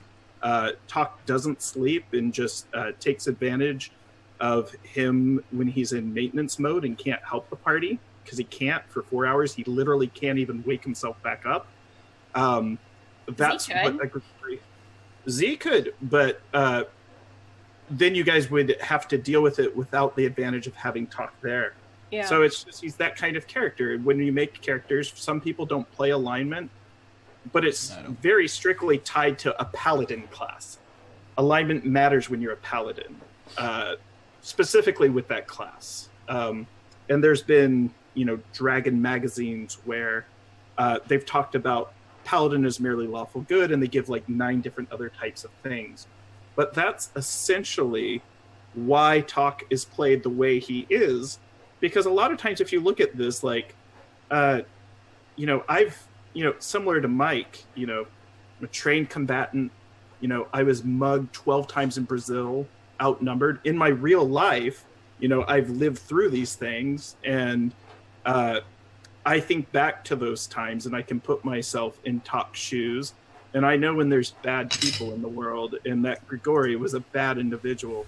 And not to mention, he was a liar and a deceiver. That's really what took Talk, because Talk believed that there were wounded people there, and it kind of seemed like Eric kind of set it up like it sounded like, oh, there were, and they've shown us the court, but it's a Grigori. And it's like, what? F this Grigori. We're taking this guy out, because he's going to come back and he's going to be some nuisance, just like a COD, by the way. He's just going to show up when we roll that nat 1, and he's going to cause problems. Like, we know that now. Yeah. Also, to what Meta said about Meta, I agree wholeheartedly with Summer that I very much was against it for a long time, and then I've played a bunch of new games where certain games even encourage the thought of yeah. And then there's also the way that, like, I run, not to harp on my game, but the way I run my homebrew is that everything's in my head. So there's literally no way you can know everything your character knows. It's impossible. I have it written down. So you have to meta at some point. You have to metagame at some point. Like, we just finished 6 months of Blades in the Dark, and there's literally mechanics that encourage you to metagame. Like, there's an entire mechanic, which is an amazing mechanic, that fosters more role-playing, called a flashback. Your character takes stress. Stress is like your pseudo HP. You take some damage, basically. And you go to it, if you're in a situation that you are at a disadvantage, you say, oh, you know what? I'm going to take a flashback. I'm going to take stress. I'm going to take a flashback, and I'm going to go back in time, rewind. I'm going to get the item that would help me very much in this spot right here. And that's just a mechanic in the book. That's just a thing you can do. So it's like, oh yeah, I didn't bring a gun with me, and we're about to get in combat. Boom, flashback. Boom, now I have a gun. Now I'm more useful because it serves the narrative. Like, it can be cool. It can be cool for you not to have a gun, but then from the player perspective, when 3 of your friends have weapons, and you have to sit there like, fuck, we're in a building with nothing that I can do. It's cool to have the gun. Things like that, or like when I don't see that as metagaming though. No, that's a mechanic. Well, that is a mechanic, but it's a mechanic that fosters that kind of thinking. So like, metagaming is using your out-of-game knowledge to help you in-game. Right. So, so the thing that taught me my love of metagaming is Burning Wheel, where it's literally required of you to metagame to become a better player. Okay. So the way that you level up skills is by using them. So if I want to get better at using a sword, I have to engineer a situation in which my character would have to use a sword. So like, and then you have these things called beliefs that you have to pursue. So it's like something that you wrote out of character, and your whole goal is to engineer these situations in which your character can pursue those beliefs. So, and you have to you kind of have to rectify the two together. And it's a lot of fun, and it's like pretty crazy because you have to talk to each other before the game, and you're like, okay, I'm 1 point away from leveling up my sword. Like, I'm 1 roll away from leveling it up. So if you guys can help me, what are your beliefs? We'll work together. We'll collaborate on our beliefs and then you basically create the session before you play it. And then it's the GM's job to fuck that up and to ruin your plans. But I love thinking of things like outside of game. Like I consider it metagaming in a way, looking at what I want for my character in the future. And this was a question I was going to ask you guys. What do you want for your character? Like, what is the end goal for your character? And like, what do you want them to get out of this adventure? Like Grant was saying, this is like a quest of like alignment change, basically, right? For Talk. Is that like the only thing that you want for him? His sole mission is to get you guys to the star. Like, that's it. And Raijin wants Talk to get to the star to be with his brother. Talk wants to get Raijin to his brother. And he gives Raijin a hard time, but his opinion as he's going through his own redemption arc of Raijin is like changing and maturing. And, it's been pretty apparent from the first episode to the second to the third, where he's been a lot more appreciative of Raijin's willingness to do whatever it takes to save the party and put the party first. With Talk, it's essentially the redemption arc. but his goal is to get the players to the star. And it's interesting. We planned this to be a 4-episode miniseries originally. I thought within 4 episodes we would get the party to the star, and that would be the end of the series. So I didn't really think past that. So now it's essentially going to be the continual redemption arc or the self-sacrifice. It's one of those things. Let's look at the present, what's in front of us. When I'm faced with a great challenge, death is directly in front of us. A Akkad has returned, our nemesis from this campaign. Tok is willing to sacrifice himself if it means the party can escape. He will grab a Akkad, he will sink deep into the water, a Akkad will drown, Tok may end up frozen at the bottom of the river. But that's a sacrifice he's willing to make if it's the only way for the party to escape. And metagaming, Gargoyle could beat us up right now. Badly. I've gotten beaten up by lots of gargoyles in Dungeons and Dragons as a higher level character. So it's like, do we surrender? We already had that chance and we spat at Akkad's face. So my only last ditch effort is to self-sacrifice to hopefully drown Akkad and hope that the river washes me away from him at some point. But if I mess up one die roll, Akkad will kill me. So in this particular, not to derail from Summer's question, which I think is a really great question because that's like really important for a character progression. But what Grant just said is a means of narratively explaining metagaming, and that's not the same as actually metagaming in my perspective. And I want to touch on it real quick for people who are not familiar with the whole metagaming concept and why I'm so very adamantly against actually metagaming to the benefit of your character. And it's because, like in Call of Cthulhu is a great example. The skill set's the same way. You use a skill, you get to increase your proficiency with that skill the more often you use it. And so from a perspective of facing horrors, a human being would not necessarily know to flee.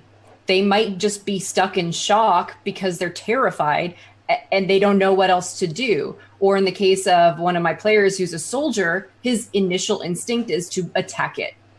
And that's not good. And he knows as a player that's not good because that thing can rip him to shreds in a matter of seconds. Mm-hmm. But he won't metagame because that's not realistic to the narrative. So I think that there's a very fine line. And I like what you said, Summer, about the system. What was the system's name again? Burning Wheel. Burning Wheel. Mm-hmm. Because it's designed in a way that lends itself to the narrative of the characters. And it's not a abuse of knowing the system. That's where, for me, that's where the personal line is drawn. There's a version of using it to make a good narrative and have good character building versus abusing the system. And that often happens a lot with role mongering as well, as like, no, it was this, and that saves your character, even though narratively it may have been appropriate for your character to die. I think that's where I'm constantly on that edge of, I'm mostly leaning against metagaming in that way because there isn't a good balance between doing it for the sake of narrative versus just saving your ass.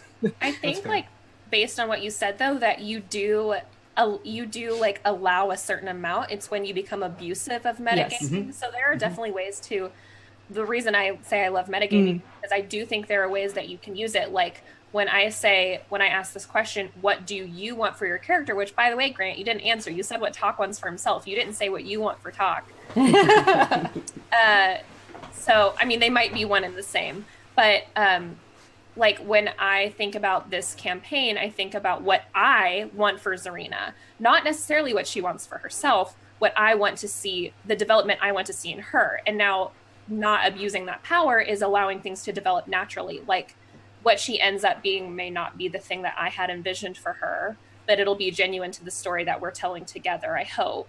But my question was, like, when the game is over, who do you want your character to be? Like, what changes do you want to see in them, if any, and like, what have they accomplished? Like, because when you start a game, they start out as this character that you like slowly flesh out over the course of the story.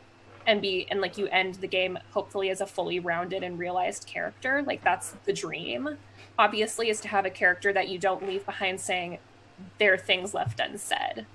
So like, I guess like at the end of the day, when the campaign's over, what do you want for this person?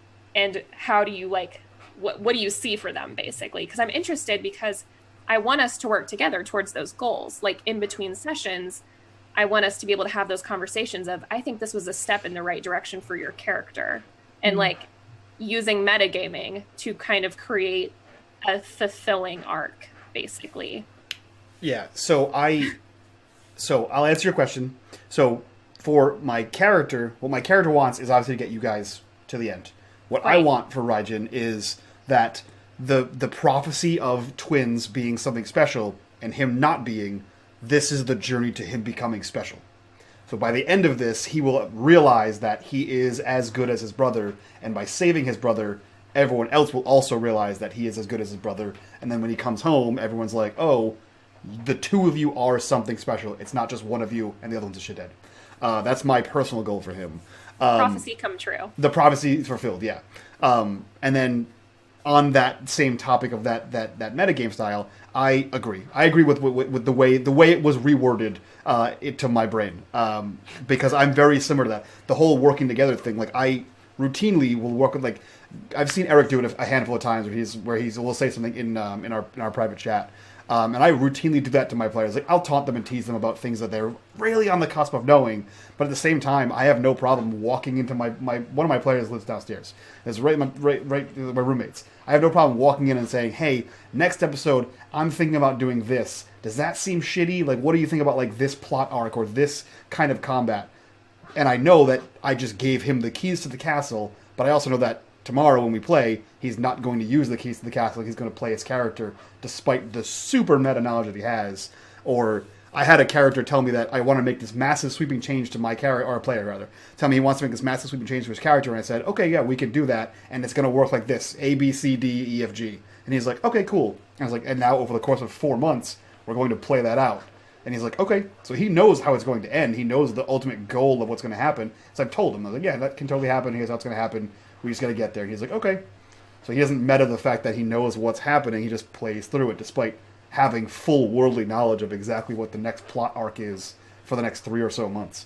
So yeah, I think there's a way to work together with meta to make any more functional, cohesive story that comes together like that. So yeah, I think as long as you're willing to kind of roll with the punches, and because like there are things that we'll want for our characters that will never come to fruition, but they'll be fulfilling in a different way because of things we don't know that are going to happen yet. Yeah. And that's kind of where Eric comes into this. Like I'm sure he has his own ideas of what our characters are going to be like, you know, when everything is said and done.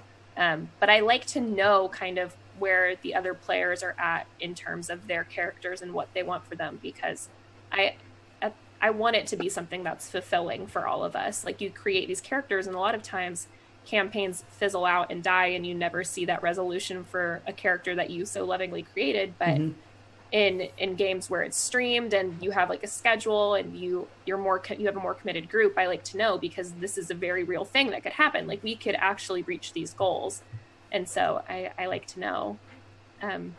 Meta, do you have things that you want for men?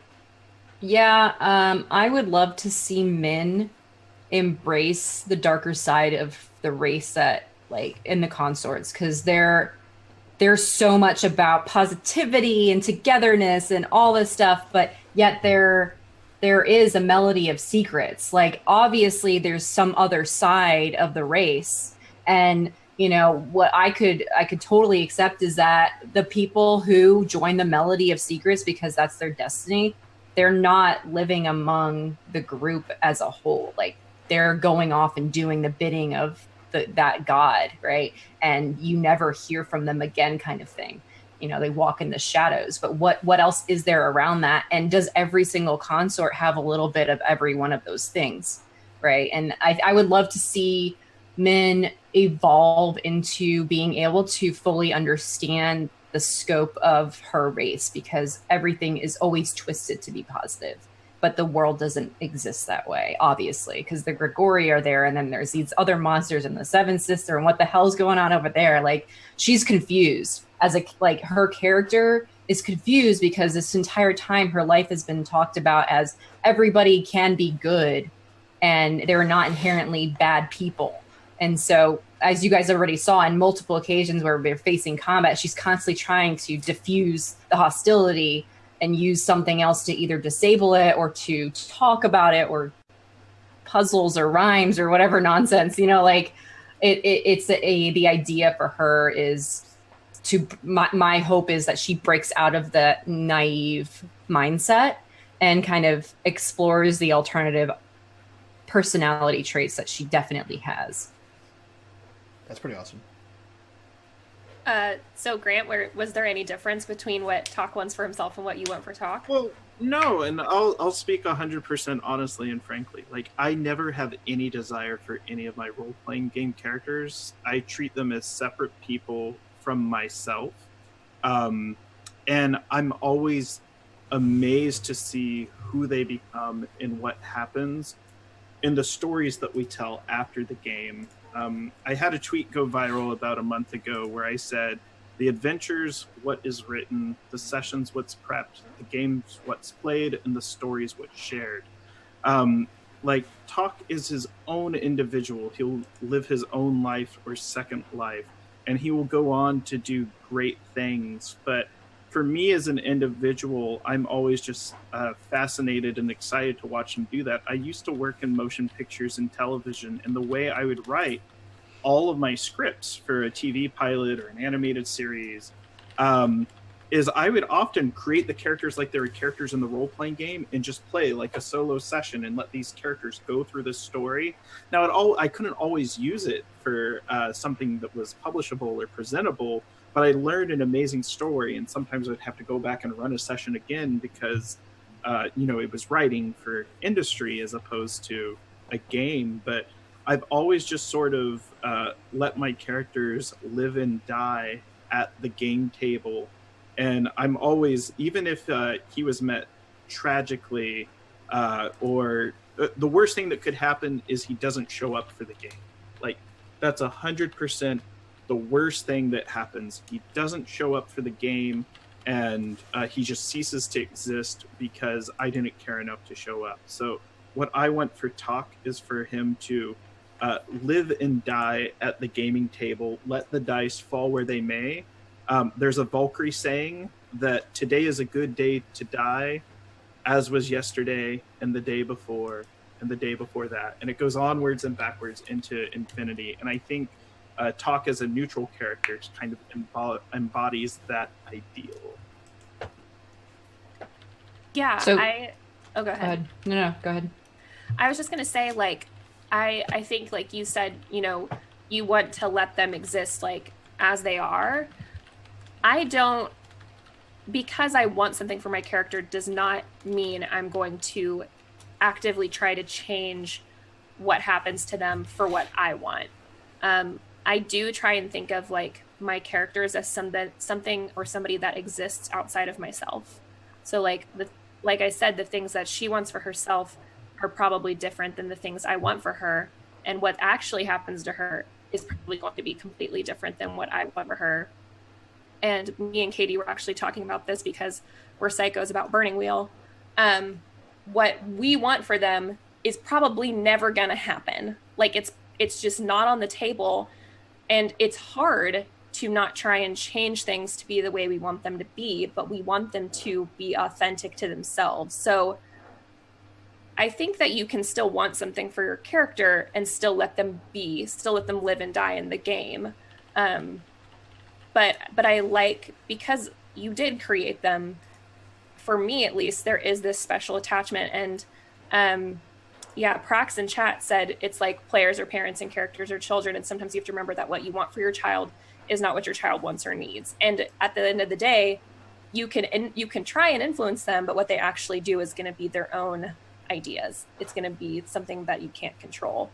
And that's kind of like how I think about characters. Like, even though I want something for her and want to see her, like, achieve these great things, her achieving them and who she becomes is not fully up to me, the player. It's up to her, the character.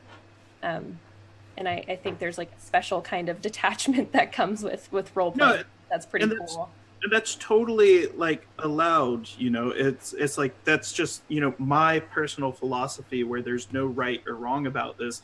And a lot of it comes from I had characters who I was very attached to. I've been role playing since I was 9 years old, and I still remember Grant the Barbarian. Like, I still remember him, and like I wish he lived, and like I wish he didn't die, and like I still remember that character. It was sad when he died, and it was a gargoyle that killed him too. Sorry. That's why he wants the revenge. Now it's all coming full circle. Now it's all coming together. It's just one of those things, but after literally hundreds of characters, I've Talk is one of a dozen faces that I play during the week, and I'm just sort of excited to let him go, and I'm also curious to see what choices he makes. I think that Grant is secretly a very emotional, attached person to his characters, and he doesn't want to let see him cry when Talk dies. Is what I think. That's what it really is. That's why Literally he's hiding detaching. It's a defense mechanism. I'm a crier, which you guys will probably find out at some point. I cry. Yeah, you make everyone at the table cry. Like Okay. I'm more attached to your characters than I am to my own, because you really, really love them, and like they're so real. And Talk's a robot man who's been dead before, who's met a god. I'm not any of those things. So and not to mention he is completely divorced from all philosophical views of his people, but like Min's spunk that she brings, and the fact she's literally always trying to diffuse the situation as it's escalating, putting herself in harm's way. Raijin's diving in there underneath like this void golem's like thunderous blows to help everyone escape. I just love all these characters. Like, and I am very attached to Talk. I just don't want anything for him. Because he will die next week, and you may see. Do you want to hold off on that drawing, Grant?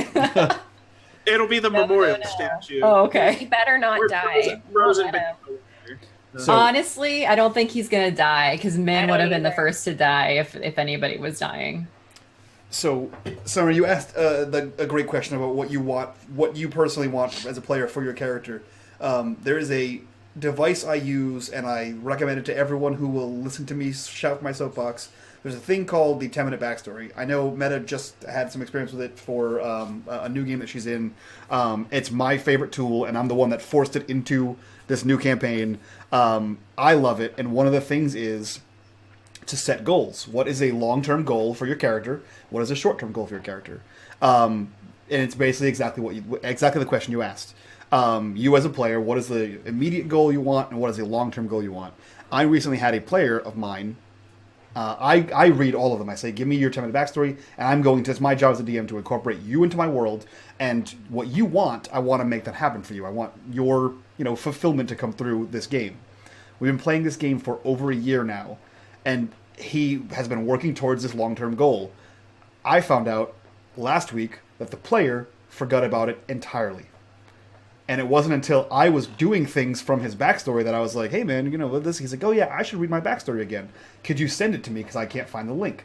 So I sent him the backstory, and he said, holy shit, I've been working towards this goal the entire time, and I completely forgot about it. And I was like, fuck yeah. Yeah, you did. You just wanted it the whole time. You didn't even know about it. I thought that was pretty cool. That was like a badass moment where like he set a goal, and then obviously playing for a year, you forget all kinds of shit. He just didn't know he was working towards it, and he's been working towards it the whole way. And so to see him realize how far towards his initial goal he was, and he was like, this is awesome. I didn't realize I was this close to achieving the thing I set out a year ago to achieve. And I was like, yeah, good for you, man. I think that's a testament to their investment in a character. I think that you're more likely to push a character, even subconsciously, in a direction that you want to take it, whether or not the dice are against you. It's like this inherent creation. Like, you built the personality. This is the core of this character. Like, I'm really interested to see how City of Mist plays out for us coming up, because the Morrigan, in her own essence, is a destructive character. So I'm really, really curious how it's going to play out against the other members of the cast and the world that we are existing in. Because the inherent idea of City of Mist in general is very strange to me, because it's literally a cluster truck of every possibility under the sun and then some, and you're like, how is this supposed to work together? I don't even know. Yeah, but so it's cool. Very much. Yeah, no, it's great. It is literally a can of worms for potential ultimate world destruction. Is what it is. Yep. So yeah. What do you want for Raijin? That's what I said. I want him to actualize his prophecy. Okay. Yeah, that's his long-term goal is to see the prophecy fulfilled. Oh, that's my long-term goal for him. What about intentionally built Zarina? him to be a piece of shit.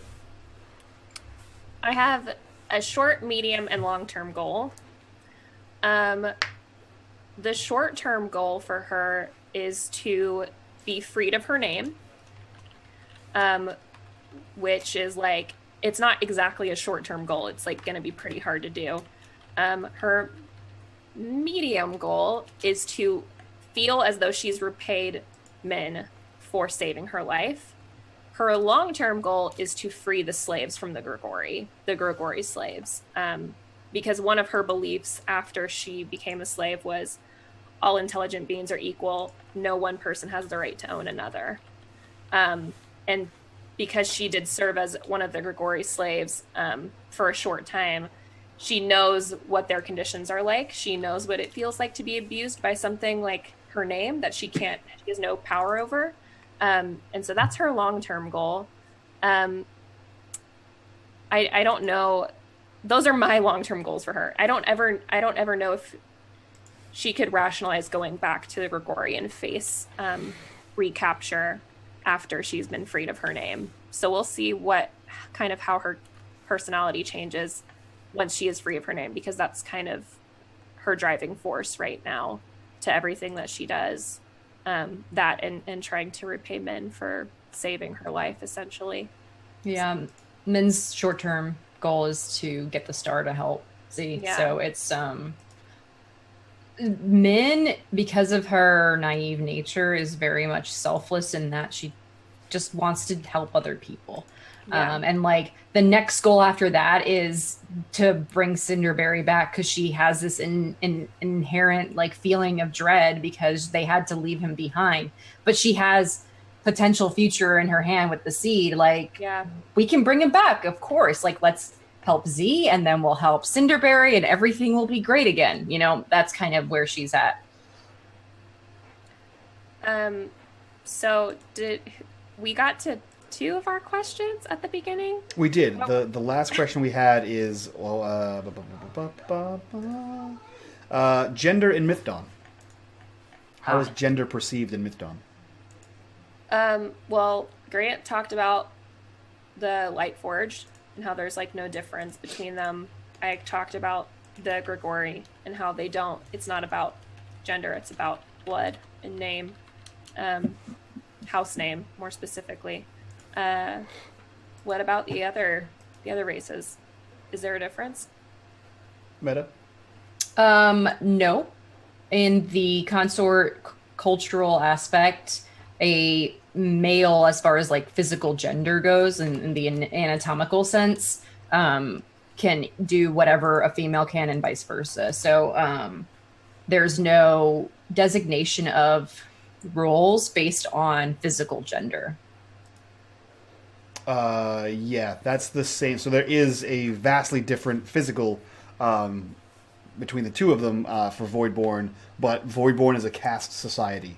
So if you are, it's not whether you're whatever the hell gender you want to be, or whatever.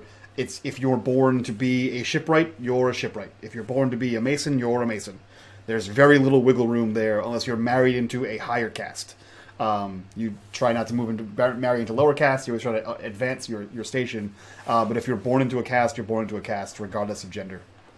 Yeah, the gender aspect from the consorts is irrelevant because they join whatever melody they physically can like sing in. So when we talked about the different variants of song, is like there's the tenor and the soprano, which are part of the melody of war. And like, that's just how they become identified within those areas. So rather than exactly like a caste system, but very similar, it's just treated slightly different in terminology, but you can't change castes in this case because you physically can't change your voice. Yeah. I think that's kind of similar to the Grigori, actually, too, because you're born into a house that specializes in a certain type of knowledge. Yeah. And you pursue that certain type of knowledge. And of course, it's up to each Grigori to branch out into other areas of knowledge. But for the most part, you're expected to stay kind of within your family's namesake. And it's not even so much that you don't want to. Like, that's part of your culture of your family is you see the people around you pursuing this knowledge. So 99 times out of 100, you also want to pursue that same knowledge just because it's what you're familiar with. It's kind of what your parents bring you up to do. So I have a question. Because of who we have on the show, gender-wise, gaming background-wise, preferred system-wise, on this same topic of gender in Mythdon, or gender in role-playing, when you world build or when you DM, GM, keeper, whatever have you, because I know oftentimes in Cthulhu it's kind of period pieces, right? Either your modern day, your 50s, your 20s, your, whatever. Mm-hmm. How do you handle gender norms? Or do you? Do you even touch them at all? My stream has I've had to deal with viewers that have been offended by the way that we portray things, because we do, on the realism side of things, we do historical accuracy. Mm-hmm. That's social interactions, gender-based interactions of like male versus female, their role in society. So my story takes place in the 1930s. And the 1930s in England was a very, very different place. And so I've had to deal with some, uncomfortable situations. And I've actually seen it on Twitter as well, where people are like, you don't have to enforce this, blah, blah, blah. And I'm like, no, but it's really up to the players. If all the players are comfortable and the GM is comfortable, I think that's their prerogative on what they want to do. And I think that there is a line between portraying the general idea of what could happen in that time period versus like outright being offensive, like legitimately offensive.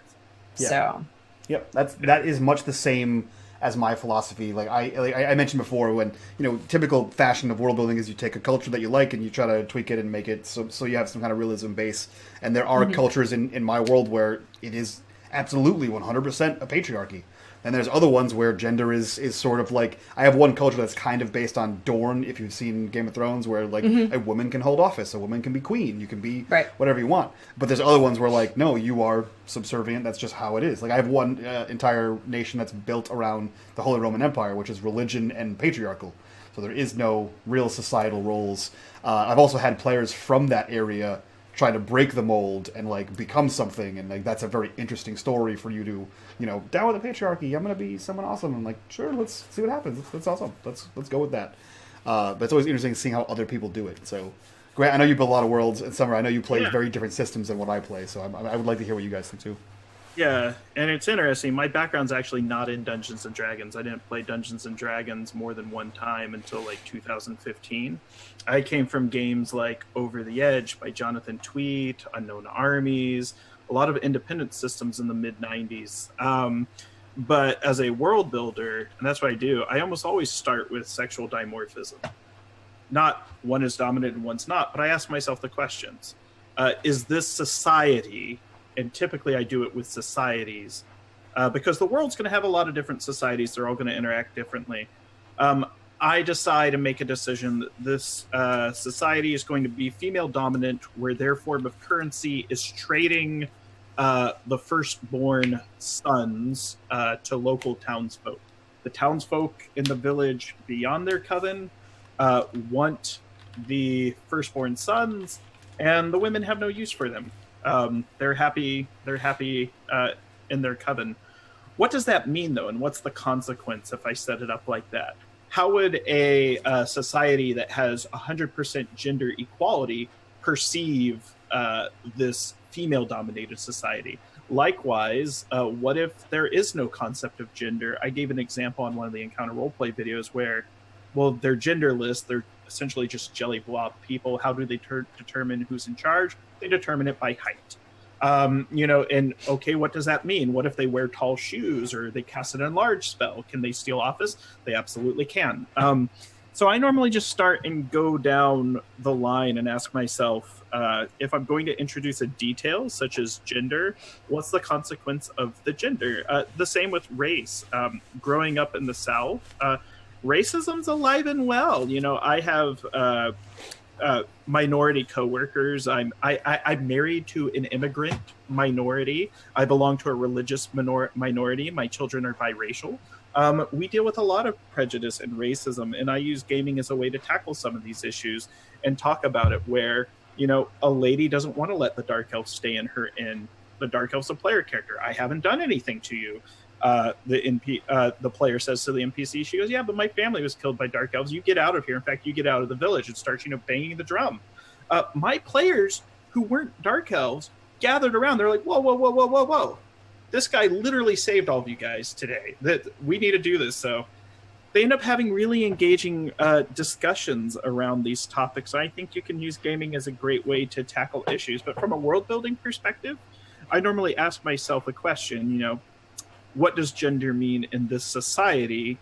And then just follow the questions and then keep following that line till we end up with very interesting and fascinating societies that usually lead to adventure hooks. But gender is usually just a starting point. We can get into economics and travel methods and agriculture. There's a lot more than just gender. Sour?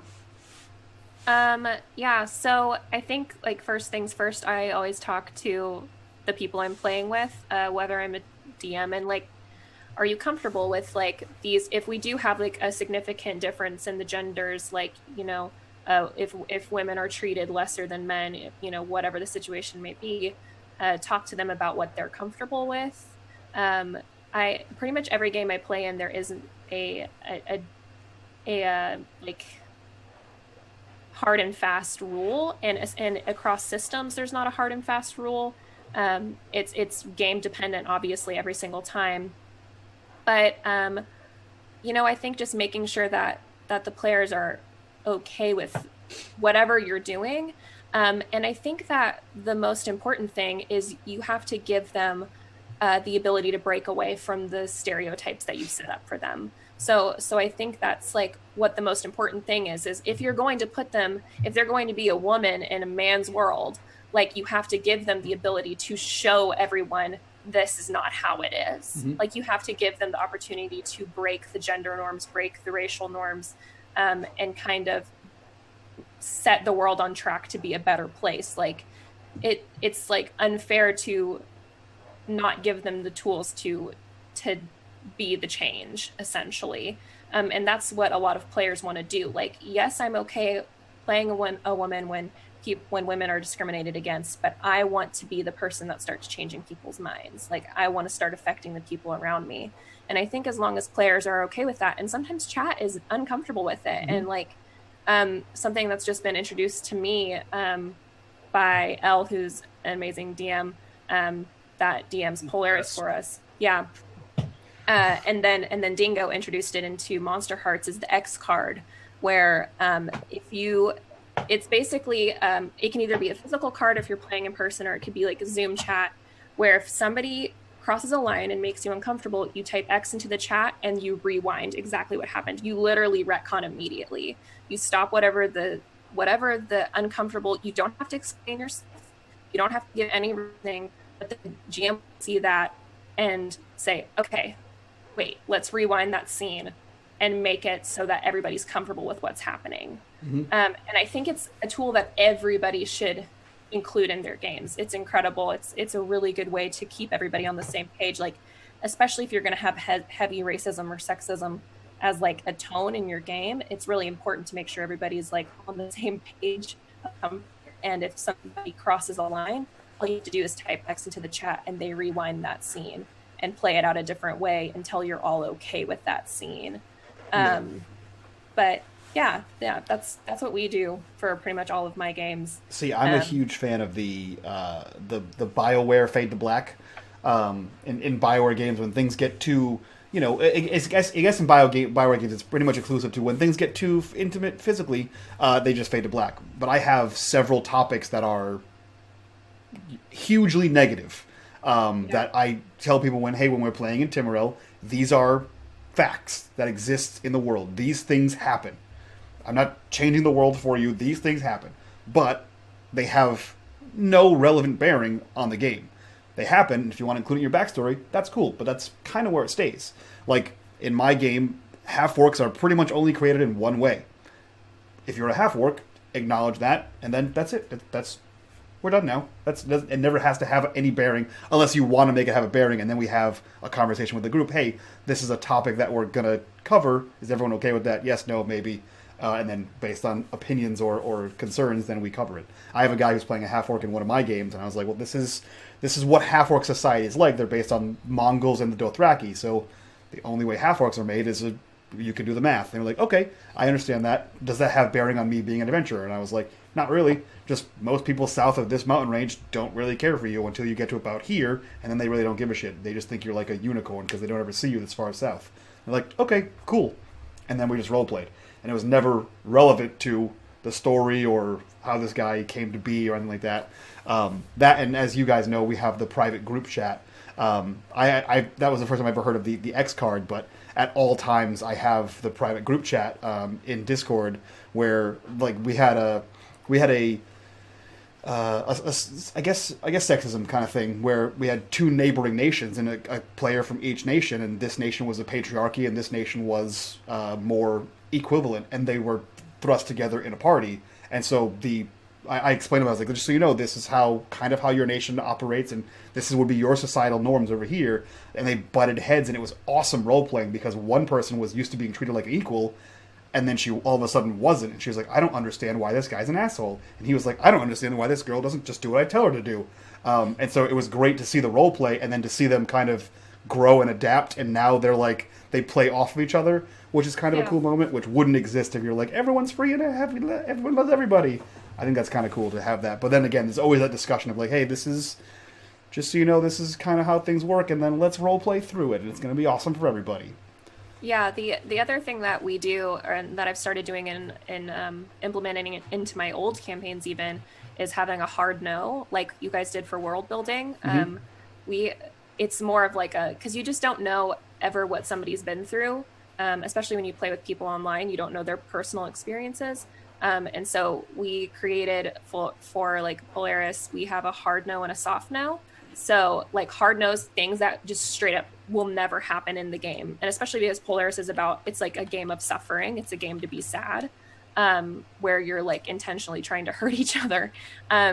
We have like a hard no list, and then we have a soft no where if you broach that subject, you broach it carefully. Yeah. And fully like talk to each other. And yeah, I think role playing, it just comes from a place of trust with the people that you're playing with.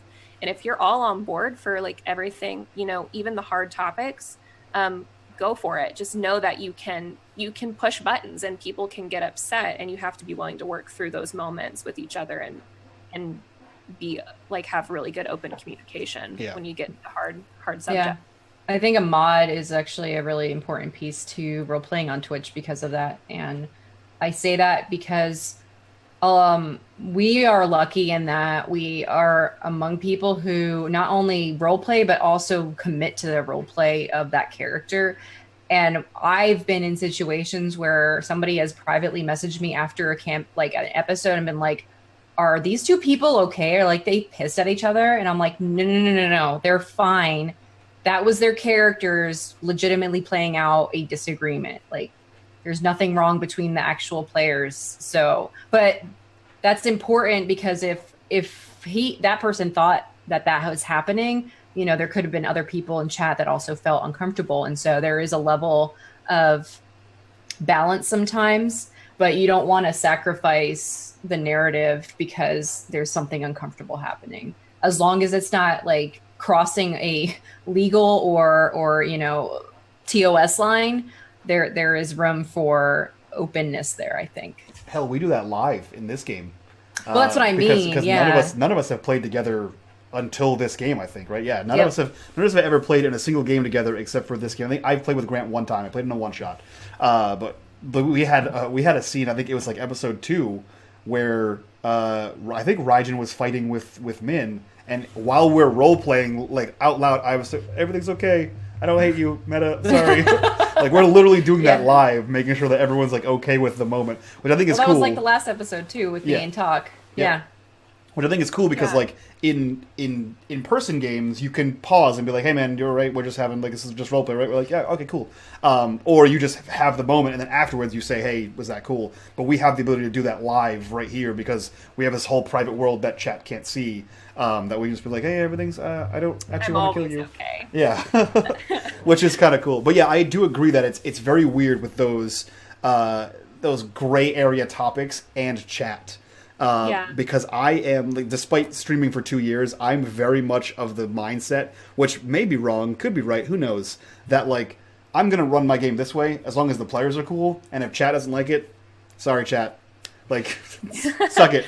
Like, Get you're us here right. for a reason. Like, no offense to anyone in chat. I love you guys. Obviously, you're the Watch your reason why we do mouth. this. But like, yeah, I know. Right? But like, this is you're here for a reason. It's the entertainment. You obviously like something I'm doing. If it's a gray area, you know, TV shows have gray areas. Movies have gray Yep. areas. You'll get over Well, it. You're yeah. a big boy or girl. You can do whatever you want. Don't Watch tune in or that day. don't. Like, Just watch or don't. yeah. I think, yeah, going right along with that, because I've talked with people too, since I'm like a very infrequent streamer and I've been streaming more, but like people are like, hey, you know, you really shouldn't be thinking this as game sessions. You should be thinking of this as episodes and you have to do this. I was like, yeah. I've talked with like everyone in the industry in person. It's just, I would not be me if I ran a game that didn't have deadly combat like you played with me. Like, it's like that. If you play a game with me as a dungeon master, it's, you know, I'm known as a hard hitting dungeon master. What was the quote that was on Twitter comparing me to if you distilled down Chris Perkins down to his very essence and combined it with, you know, gunpowder and strapped it to a nuclear missile and shot it at the sun? That's what Grant is when he runs D&D. Like, and I've always been that way, and I've run for, you know, a few years now with sort of this high stakes game that's really enjoyable. But like I let him know, I was like, well, you know, if the player dies, they can always make another character. Jacko Buddy's like, hey, I still had over half my health. Sure, you murdered two of my... Yeah, I ran for some of Mike's community, and there were 2 deaths, and there was someone else making death saving throws, and it was rough. We were playtesting. But I would like to say one thing about that, in that you need to cater yourself a little bit to the players that you have. So usually I'm not very merciful GM. However, I have a player who's never done any roleplay tabletop at all, and she's playing Call of Cthulhu for the first time. rough. So I'm not going to be a complete asshole. You know what I mean? Like, That's a rough they're- entryway. because you don't want to discourage them from continuing play. And I Yeah. did the same thing when I did a one shot, and then that person got hooked on roleplay, and they've literally been in like 16 campaigns since I ran that one shot. So, and that was their first time experiencing it. So like, I would never want to put somebody off if they're doing that for the first time. oh yeah, But yeah, I was going to say, you know, I before I was running online, I ran at conventions for random people that would come off the street. I ran for over, you know, 250 people in 2 years. So like, I get you want them to enjoy the game, but it's like there's a certain type of game we're going to be playing, and that's why I think it's also important to vet players for the kind of game you're running, and also level set their expectations. Like, I don't do session zeros, but I let people know up front, hey guys, this is the type of game we're running. You may die this session, especially if it's a one shot. You know, it's like, warning the player at least is one generous thing you can do. And that's exactly what happened with especially like you said with one shots, is like, you're probably gonna die. Yeah, Like, that you was- know, that that's was one definitely thing. like a thing. That the whole Twitch chat thing. I mean, obviously, judging by the name of it, the whole Twitch chat thing is a thing I've never experienced since Twitch. But I've had with several different showrunners and GMs and streamers. I've had the conversation that's like, oh, I would like to incorporate this in my game, but I don't think my community will like it. And I was like, what? Just include it. Just do it justice. Don't like be an asshole about it. Just if you want to do if you have a cool idea, run with the Yeah. cool idea. Like, it's cool. How you know no one's gonna like it? Don't live in that perpetual fear. Like, do it. If they don't like it, they don't like it. You have low Yeah. viewership that night. You have 7 days in a week. Just stream another night. Like, you got this. Like, if it's rad, it's rad. Other people will gravitate towards rad shit. Like, I do weird stuff. Like, this is a weird game compared to all the rest of the games I run. This game is by far is one of the weirder ones. Myth But- Dawn? Yeah. Like with the whole concept of the game, from the world building to what we're doing right now, to the custom races, to the custom thing, to like the way the story's freeform and kind of forming around us, and we have no idea what the hell's going on here. This is by far the least linear, most unknown game that I've played, and right now we're just bullshitting about nothing. And this genre is like completely outside anything I do for my community at all. They're like, Min's this happy person. What's wrong? What's going on? Who are you? No, one thing that really made me see like how different Mythdon is, and this is a testament to Eric, is it literally blew my mind, guys, when he messaged us in Discord and said, do you want to pick up where we left off, or do you want to time skip? I was like, is that my pick? Can I say something about that? Like I've never asked my players what their opinion is on where we pick up. Like if we're time hopping, guess what, everybody? We're time hopping. You have no say in the matter. But I thought that was really cool. And he was like, well, what do you guys want to do? And we're like, I think we're good to pick up where we left off. So we want to know what's going on. But I had a shocking moment. And yes, we will get to questions. I do have a bunch of them. I had a shocking moment the other day when I was working with a cast for an upcoming show, that I asked the same question I ask all of my casts when I'm running the show, when I'm GMing. It's okay. Here's what I have for a concept of the campaign. What would you like to see out of the campaign? What do you like in the campaign? What do you not want to do in the campaign? Do you want like swashbuckling and high fantasy and all those kind of things? And I was met with, I was like, it was a pretty simple question. Like, what do you want? What do you want to do? Like, and then the only person to respond was, I don't know. Usually the DM just tells us what we're running and then we play that. Yeah. Oh no! They were like, they'd never heard that concept before, and I was like, what do you mean? Like, it's not my game. We're telling a whole thing. If you want to fucking be a guy that shoots pistols, and there's no pistols in this world, let's play a game with pistols. Like, it's pretty simple. But yeah, they had never, they were completely foreign to the concept, and I was like, oh no, this is an uphill fight I have to do right now. All right, guys, what do you want to do? Let's start from the ground up. Let's build a campaign here. So that was pretty interesting. And I'm not sure that's because I've been playing on Twitch almost exclusively for like 2 years, or if it's just like the culture of today's gaming where it's just gotten weird. I don't know. If you want to really throw yourself out of your comfort zone, please play Polaris. That is the most. So when you agree to play in a game, you're thinking in your brain, okay, the GM's going to bring something to the table. We're going to play that. It's 6 sessions, whatever. You are all the GM. And so when we were asked, well, do you guys have your prompts for today? Like, do you have because you guys need to figure, it's so crazy. It's buck wild. But you all have to DM for each other. And you have a facilitator, but you're all GMing for each other because you each have a main character, and you each have, it's 4 different stories happening simultaneously, guys. It's psycho. But if you want to learn some stuff about improv, go play that game and group GMing, because it's bonkers. I can't get into it because we won't talk about anything else. But it's very good. Yeah, and if you would like to learn more, please join Summer at her Thursday show. Please check out Summer. Yeah, there's a lot of cool, Aloka Kane just said, Microscope is a multi/GMless game, which is a great world-building conceptual game. If you've never played that, go check that out as well. But Summer is messaging me privately and saying, hey, we have questions, and we do have questions. So I will stop talking about all kinds of fun things and talk about different kinds of fun things. That's true. We could literally go on until we realize that it's too late to be on here anymore. Tell Eric to never come back. Yeah, Eric. Yeah, fuck that guy. Eric, you're not invited back to next He's trying to kill Tuesday. us. So let's run through some of these questions. Let me see. So we have a lightning round here. This one's pretty simple. Cool. What is the cultural significance of tattoos? So I think since we're all in respective corners of the world, we'll start with Meta. Meta, what are the cultural significance of tattoos to the consorts? Yeah, the consorts' tattoos are one of the most important things, and something that we established privately off stream. So basically, tattoos are the memories of a consort. And when they want to share their memory, it's like they're musical notes that appear. And when they play their instrument of choice or sing, their notes light up on their bodies. And then everyone who hears that song experiences the memory as if they were physically there. And so what we talked about off stream and offline was me and Summer. We talked about the connection between the Grigori and the consorts when it had to do with that. And what we decided was that when the Grigori feed on the memories of the consort specifically, the consort's tattoos begin to fade. And that's a really, really big implication from a cultural perspective, because their entire history is written on their bodies. So that's like the big thing for the consorts. So, as far as Voidborn, tattoos are not a big thing, despite being a pseudo-sailing, enterprising race. They, however, have rune magic and scale symbology. So, like, instead of getting a tattoo of, like, the ship you're on, the ship's captain will remove a scale and embed one of his scales into you to mark you as your ship, as opposed to getting, like, USS whatever tattooed on you.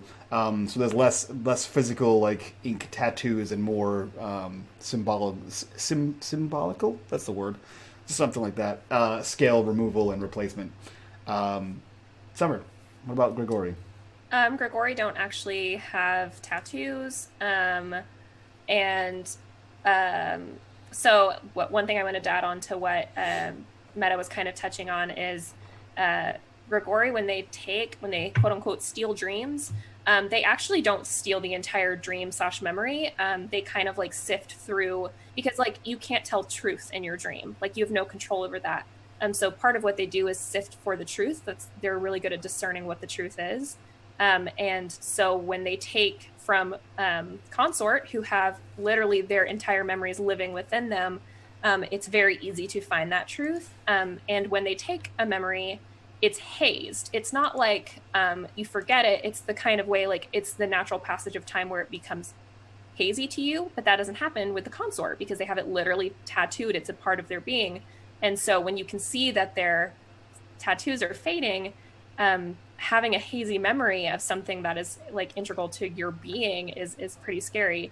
Zarina actually, and something that a lot of the Grigori who have had their names embedded into their skin, basically, to be used against them.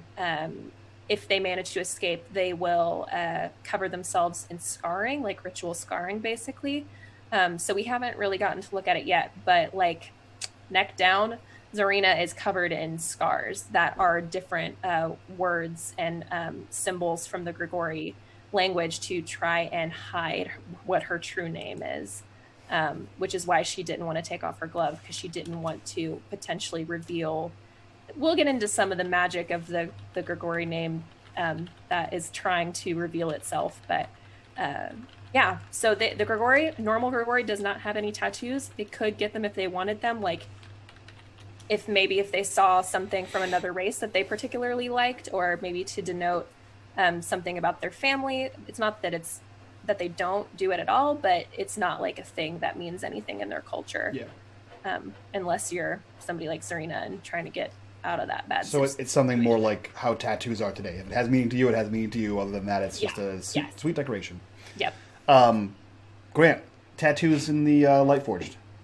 Lightforged components are marked with the iterative number from which Lightforge it came from. So their arms are marked with essentially the original serial number. Since they recycle their parts and rebuild each other, you can kind of tell the story of who they came from. You know, you got your legs from number 576. You have your heart from number 3, you know, so on and so forth. So it's an iterative marking, essentially, the serial numbers. So each Lightforge has their components marked.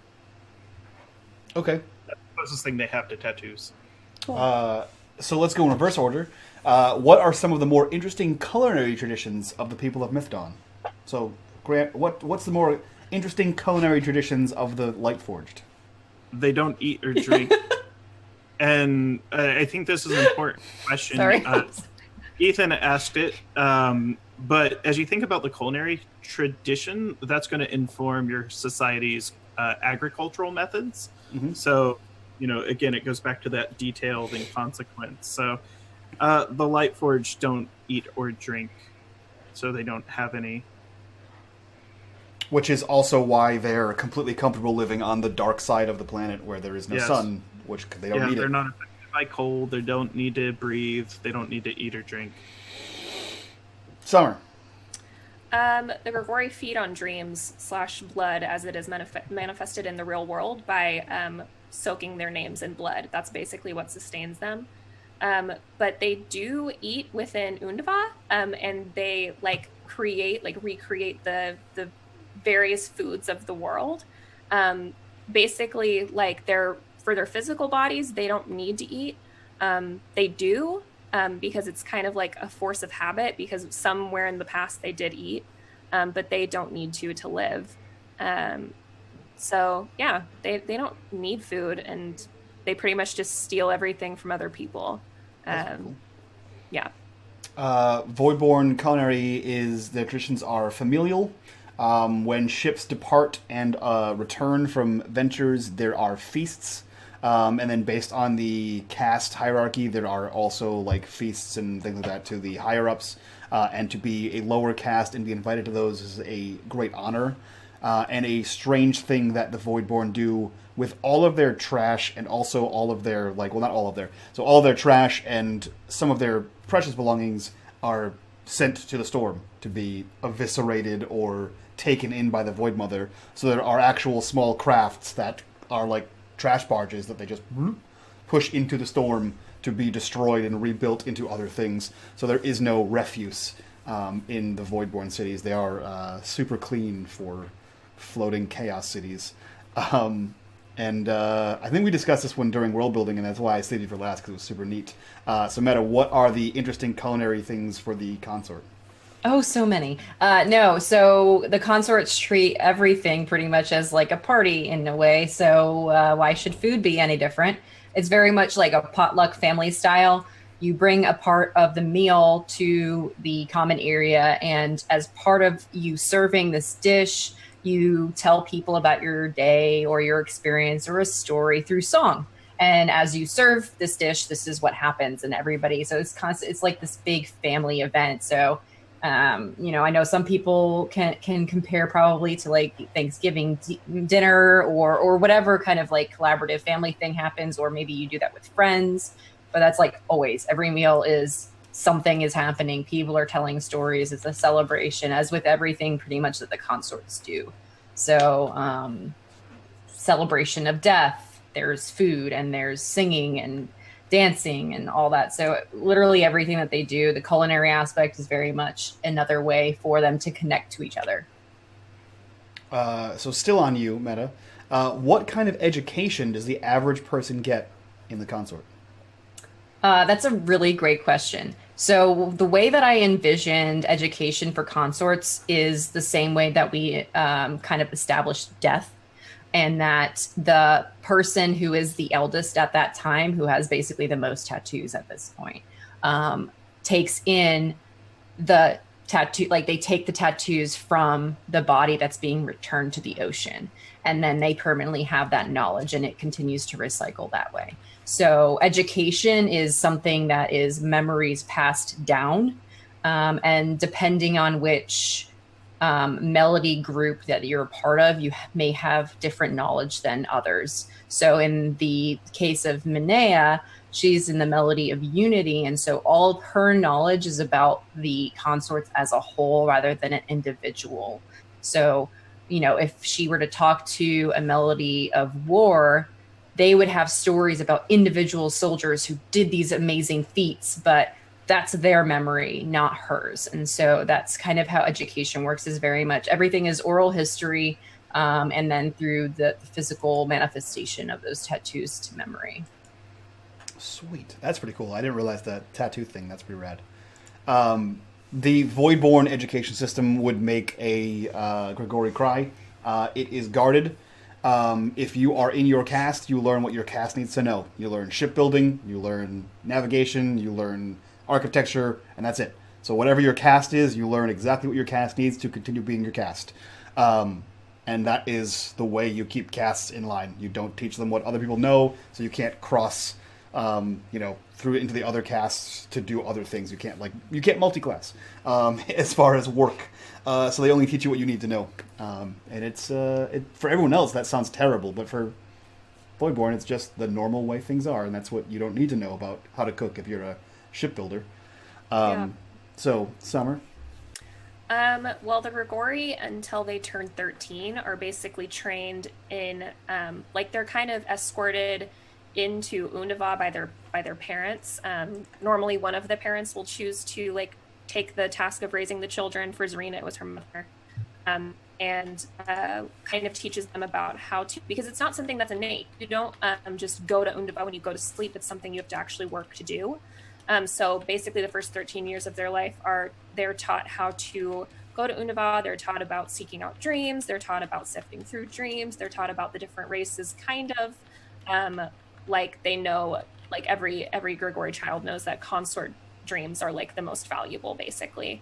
And then after they turn 13, they're allowed to go out for the first time by themselves and hunt. Basically, it's their first hunt by themselves. And that's where they start gaining knowledge on their own. So basically, they'll know stories based on what their family knows. Like they'll know generally, like if they're part of the family of history, then they'll know generally the history of the Grigori and probably a lot of the history of some of the other races. But then as soon as they turn 13 and they head out on their own, it's up to them what they know. So their knowledge is very subjective to what their interests are and what family they're a part of. But generally, by the time they're considered like an elder, they've got so much knowledge, it's buck wild. Like you could ask them pretty much any question and they'll have some kind of answer for you, just sifting through the memories like they're their own. And the older you get, the better you get at discerning what's true, what's like viable dreamers, like how to find people. So Zarina's like pretty young still, and isn't great at seeking out people because it's just never interested her. And don't their chains have something to do with their education as well? Yeah, so you get chains like based on like basically how much information you've collected over the years. So like generally the longer your chain, the more you know, because they hold the information. So when you start to have more information than your chains hold, that's when you get another one added on. So there is a finite amount, but like the elders will have chains that like drape around their necks like scarves, basically, because of how much information that they have. So you can physically see how much somebody knows just by looking at them. And Grant, same question. Lightforged have a monastic education, so they are raised to be trained and taught in monasteries. The first thing they are taught is to question. The second thing they are taught is to analyze. And essentially there are 7 major schools based on the colors that we talked about earlier in this cast: red, orange, yellow, green, blue, indigo, and violet. And essentially after they learn to question and analyze, they are taught to debate. And all the religious texts of every monastic order is available, and they debate often. And that is essentially their education. And they can do this for quite a long time because they are an extremely long-lived race that can live for thousands of years if you leave them alone. And essentially, that is the education system of the Lightforged. So I have a question with regards to that. So if each hue has its own monastic traditions and principles that could be debated, like a red can debate with a blue about differences in opinion. What if you die and you are recycled, but you had, let's say, the head or brain or whatever unit CPU of a red, and then you were reformed into a blue? Does that affect you at all, or does everything gets wiped? Well, you have and to you remember the hue is based off of the light, and if you combine all the pigments of a light, if you pass it through a prism, it will separate. So essentially, it depends if you've gone through the prism a different way, but primarily the light is stored in their core. Like Tok has a core, so he has a color within. His is said to be white, because he's essentially colorless, right? So your core is passed from frame to frame. So you use these different odds, ends, heads, arms, legs, hands, etc. But there's only one core, and we discussed during character creation, the core is essentially where the light is held within the Lightforged. Okay, that's pretty cool. Let's see here. What else we have? What are seasons like? I think we answered that one during creation. The dark side has no seasons, right? And the other side has, I think we said, like, normal seasons. I think so. I could have sworn that's what we said. Let's see here. What are some festivals or holidays? Yeah, so Grant, what are some festivals or holidays celebrated by the Lightforged? We'd have to make this up. So Lightforge holidays would probably be based around the different seasons in which stars fall. Think to our world, an analog would be meteor showers. Certain times of the year we might see aurora borealis, or depending on where we're at. So since the Lightforged live in twilight, their holidays and seasons are based on the movements of the stars, and I have not named any of them yet. I wouldn't be able to tell you. There are no holidays with the Lightforged. Now, that's essentially where they are at, where they would celebrate. And I imagine, since they don't need to eat, drink, or breathe, they primarily would focus on the ritualistic gatherings and debates, and the time when all the Lightforged come together. Because if you bring together all the different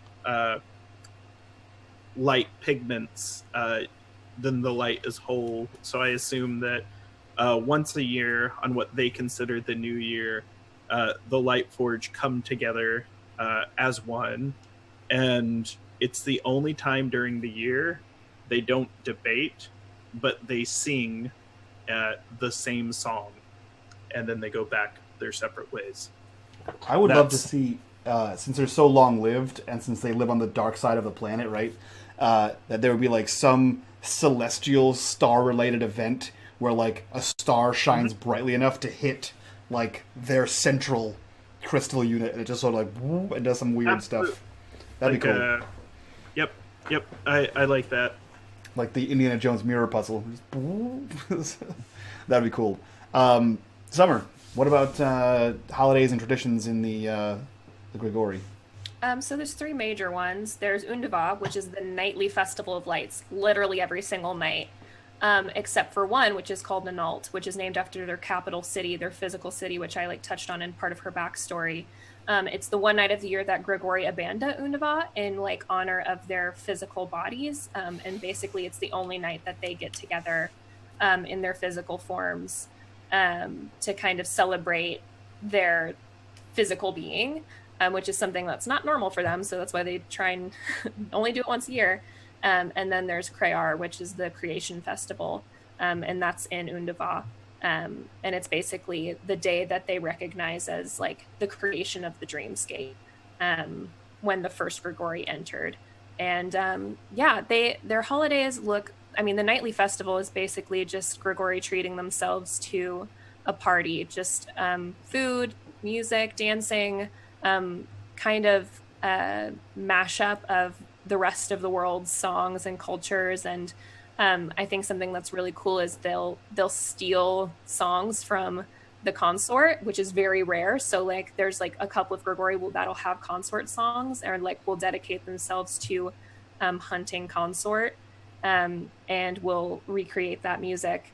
And then the creation festival that happens in Undava, they do a giant reenactment basically of, it's like a big play of what that was like, the first Grigori to enter. And then Nanalt is actually a pretty solemn night where they sit, and it's a kind of meditation, where they gather in the capital city and just kind of hang out together and talk about the previous year. That's their three major. So you just gave me sads that I really want to happen in the game. What? Is that I want Z to sing a consort song, just absent-mindedly sing it, and then have Min understand how you know it. That would be an interesting, because the way you guys have your characters is you're best friends and you're there to help each other get through things, but it's a positive thing that you know one of her songs, but how you got a consort song is an incredibly negative thing, at least from what I would assume would be Min's perspective as to how you got that song or got the knowledge of that song. It'd be interesting to see.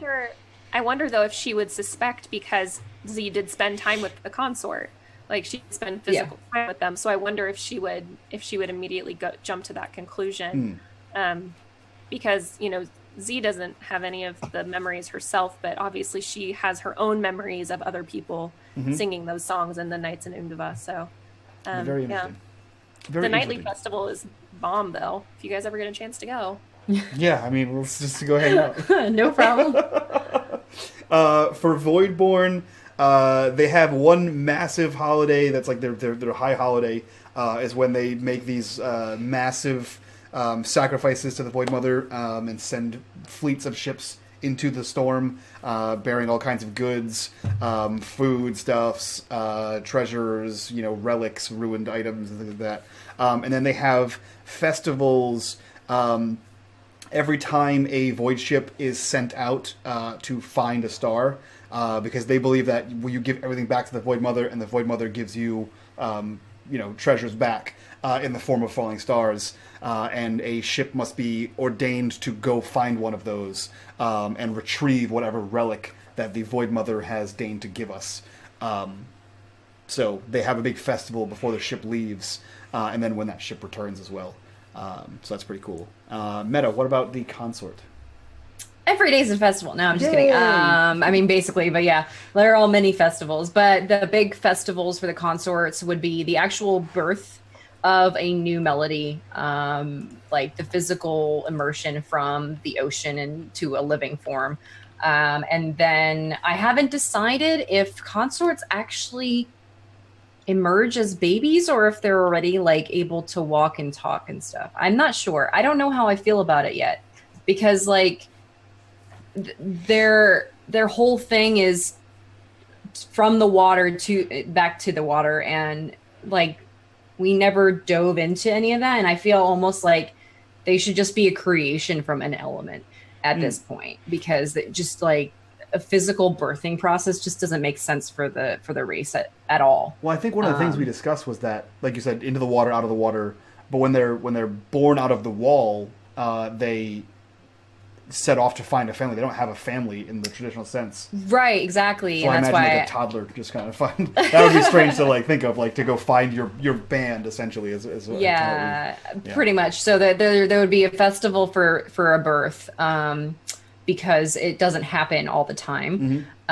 Especially because the consorts can live up to 150 years, and a new person doesn't show up until another one leaves. So it's not like their population is to a degree finite. And that's because they only have so much space in this, like behind the wall. Like there is only so much that they can expand, right? They have like their trading posts for those who have ventured outside of the main city, but they have a finite space. So from that perspective, so festival for birth, and then there would be a festival for identification of the actual melody. So when they've identified themselves as belonging to the melody of war or secrets or unity, there's a festival that celebrates that. And then there's obviously the festival of death, which I covered in one of our prompts. So I think those would be the primary ones. I haven't really thought about other life or cultural events that would warrant a very large festival, since they are always pretty much celebrating. So yeah. So no spoilers for Blade Runner 2049, but I'd love to see what would happen if a consort was born, like, actually born, like not walked out of the wall, like a new life was created, and there hadn't been an equivalency of exchange. I think that'd be really cool, like how they would respond to it. Yeah. Because it's completely unexpected and completely foreign to their conceptualization of how birth and death happens. Well, yeah, because the people as a whole take care of newborns, right? Like together, it's like a community effort. So yeah, how do you deal with that? Is like there can't be a single parent. What is this? Like that's not normal. That would be interesting. Yeah. Actually, that would be interesting, seeing as how I'm a huge fan of progenitor races, because like in traditional D&D you can have half orcs, half elves, and they all mix with humans. So like for that to happen in science, they have to have been a same bloodline at some point, right? So the fact that the Grigori and the consort are of a same bloodline, that would be interesting to see a child born of that union, and then everyone That would would be like, be. "What the shit?" Like both sides freak out. So something that I was actually going to say that you like sparked this idea into my mind, Meta. I don't think that the Grigori can actually conceive in their physical forms. Yeah. I think they conceive in Undava and then Oh return to shit! I their see where you're physical going with forms. this. So okay, so the consort are born out of the water, and Grigori have to conceive in Undava. What's the overlap there? But I think that's a really cool idea. Like, are they fully formed? Like, are they babies? In Polaris, we decided that there's two ways that children are born. The primary way is they come out of the snow. The secondary way is they can be born from the people, but it's very uncommon. And to have like a pregnant person is everybody's like, what's going on there? Like, why are you having an actual baby? You know that they come out of the snow, right? Like, you know, you can go outside and get one. Yeah. Yeah. Yeah, I think that would be a campaign in itself, that a Grigori and a consort somehow have a baby, and everyone finds out, and now because this is literally a miracle that no one understands, everyone wants it. I really want to see. Okay, so I talked about how Zarina went to the water wall in Undava. I wonder what she would see if she was seeing a birth while she was there. Like, I wonder what that would look like from the dreamscape. Myth Dawn Season 2, you guys heard it here first. There's like so many options here, right? So I don't think we told people about how Min found Z. But no, I don't think we talked about if we're going down that line, there is potential for procreation there as well. Yeah. Especially because the consorts are not like gender biased for relationships. Yeah. We've got so much. Yeah. Season 2, you guys heard it here first. Season 2. Guys, that puts us at 11 o'clock. Let's wrap this, get the hell out of here. Let's go around. I'll introduce everybody before we talk about this for 3 more hours. We'll start with the apparent stars of Season 2 in parent form. Meta, who are you? What are you doing here? We're mommies. Sorry. My 2 moms. Myth Dawn Season 2, my 2 moms. My 2 moms, Myth Dawn. So Meta, who are you? What are you doing here? sitcom. And what did you think of all this world building, I guess? I am Metamancer. I'm a new mom now, apparently, and so I do D&D here on this channel. I'm also playing City of Mist on Thursdays, and I run a campaign on my channel on Sundays, and then I do digital art and illustration stuff as well as some gaming on my channel. But I play Minea on this show, which hopefully next week we get to actually, play the campaign. But I did have a ton of fun going through all the world building and just general conversation around roleplay on Twitch, especially because there's just so many nuanced things that people don't understand until they get into a campaign that's live. So I liked it. I thought it was really cool. It was really nice to kind of explore other concepts that we haven't really, we brushed over or even didn't even look into and dive deeper into it. I love the dynamic relationship between the races and having, I think I have a personal bias because I really enjoy the ideas behind the Grigorian consorts actually having at one point being the same race. I think that's a really cool concept. Especially since they've fallen so far away from each other. But, I think all the concept, Grant being completely stone-faced with, well, we don't eat or drink. And I'm like, oh my God, that's why I laughed so hard. Because it was well, yeah, because you're a construct. Yeah. So good. So it was just, I don't know, it set me off. It was funny. But yeah, you guys have really awesome ideas and there's a lot of creativity in the group. So it's really nice to... I don't know. It's just you don't get to do this really often with roleplay games. It's always just this is the story. And not to say that's bad, but it's really refreshing to have an alternative process. Mm-hmm. I agree. I'm jealous of Summer's Thursday that she gets to do this all the time. And also someone suggested, Jagabuddy suggested Season 2 of Myth Dawn is How I Met Your Mother's. Equally good. So good. Yeah. Grant, who are you? What are you doing here? And what did you think of tonight's world building session? My name is Grant Ellis. You can find me on Encounter Roleplay's YouTube channel. I host a show called The Story Forge. I'm an occasional Twitch streamer. I run a lot of D&D open mic nights where we play test material that I am writing for publication. I also run a When We Feel Like It campaign for employees of Wizards of the Coast and Kobold Press. And I enjoyed the conversation and discussion. And I was a little disappointed that I didn't get to recite one of my poems tonight. So I'm going to do that now. This one's actually not mine, if you'll indulge me. Go for it. Rise like lions after slumber in unvanquishable number. Shake your chains to earth like dew, which in sleep had fallen on you. Ye are many, they are few. And that's all she wrote. So who is that from? That's Percy Bysshe Shelley, The Mask of Anarchy. Nice. Awesome. Guys, if you haven't heard, Grant has challenged the entire world to see who is the Dungeons & Dragons World Champion. If you don't know what that is, go to Twitter, find it. Yeah, I'm the host of the D&D World Series. There's going to be hundreds of players from all over. I hope to see people from this game compete for the title, but I am the official referee, judge, and dungeon master for the World Championships. It's gonna be awesome. And last but not least, Summer, who are you? What are you doing here? And what did you think of this world building session? Hi everybody, I'm Summer. I run off_the table here on Twitch. We play a bunch of games, and every Thursday we have a conversation exactly the one we had tonight, just about different aspects of what it means to be a GM. And yeah, so we play a bunch of different games over there. If you want to see a bunch of different systems, it's really fun. Tonight was dope. I feel really good about the stuff that we did figure out. We did a lot of conversational stuff that doesn't necessarily have any impact on the game, but I think it's good for a party to kind of get to know each other. I think, and having missed out on our original world building, I'm super excited that I got to be here for this one. But yeah, we got a lot of cool stuff nailed down. I'm really excited to talk to you guys more about going into the creation stories and talking about now that we're talking about the birthing process and what's going on, and talking about what we want for our characters. I think tonight was really, really cool, and I'm glad that we got to do it, even though it was sad that we didn't get to play, because I really want to play. But next week. There's always next week. Before we get out of here, guys, if you want to talk about more about Myth Dawn, join us in Discord or use hashtag Myth Dawn on Twitter. We use it all the time, and we're on there all the time doing all kinds of Twitter stuff.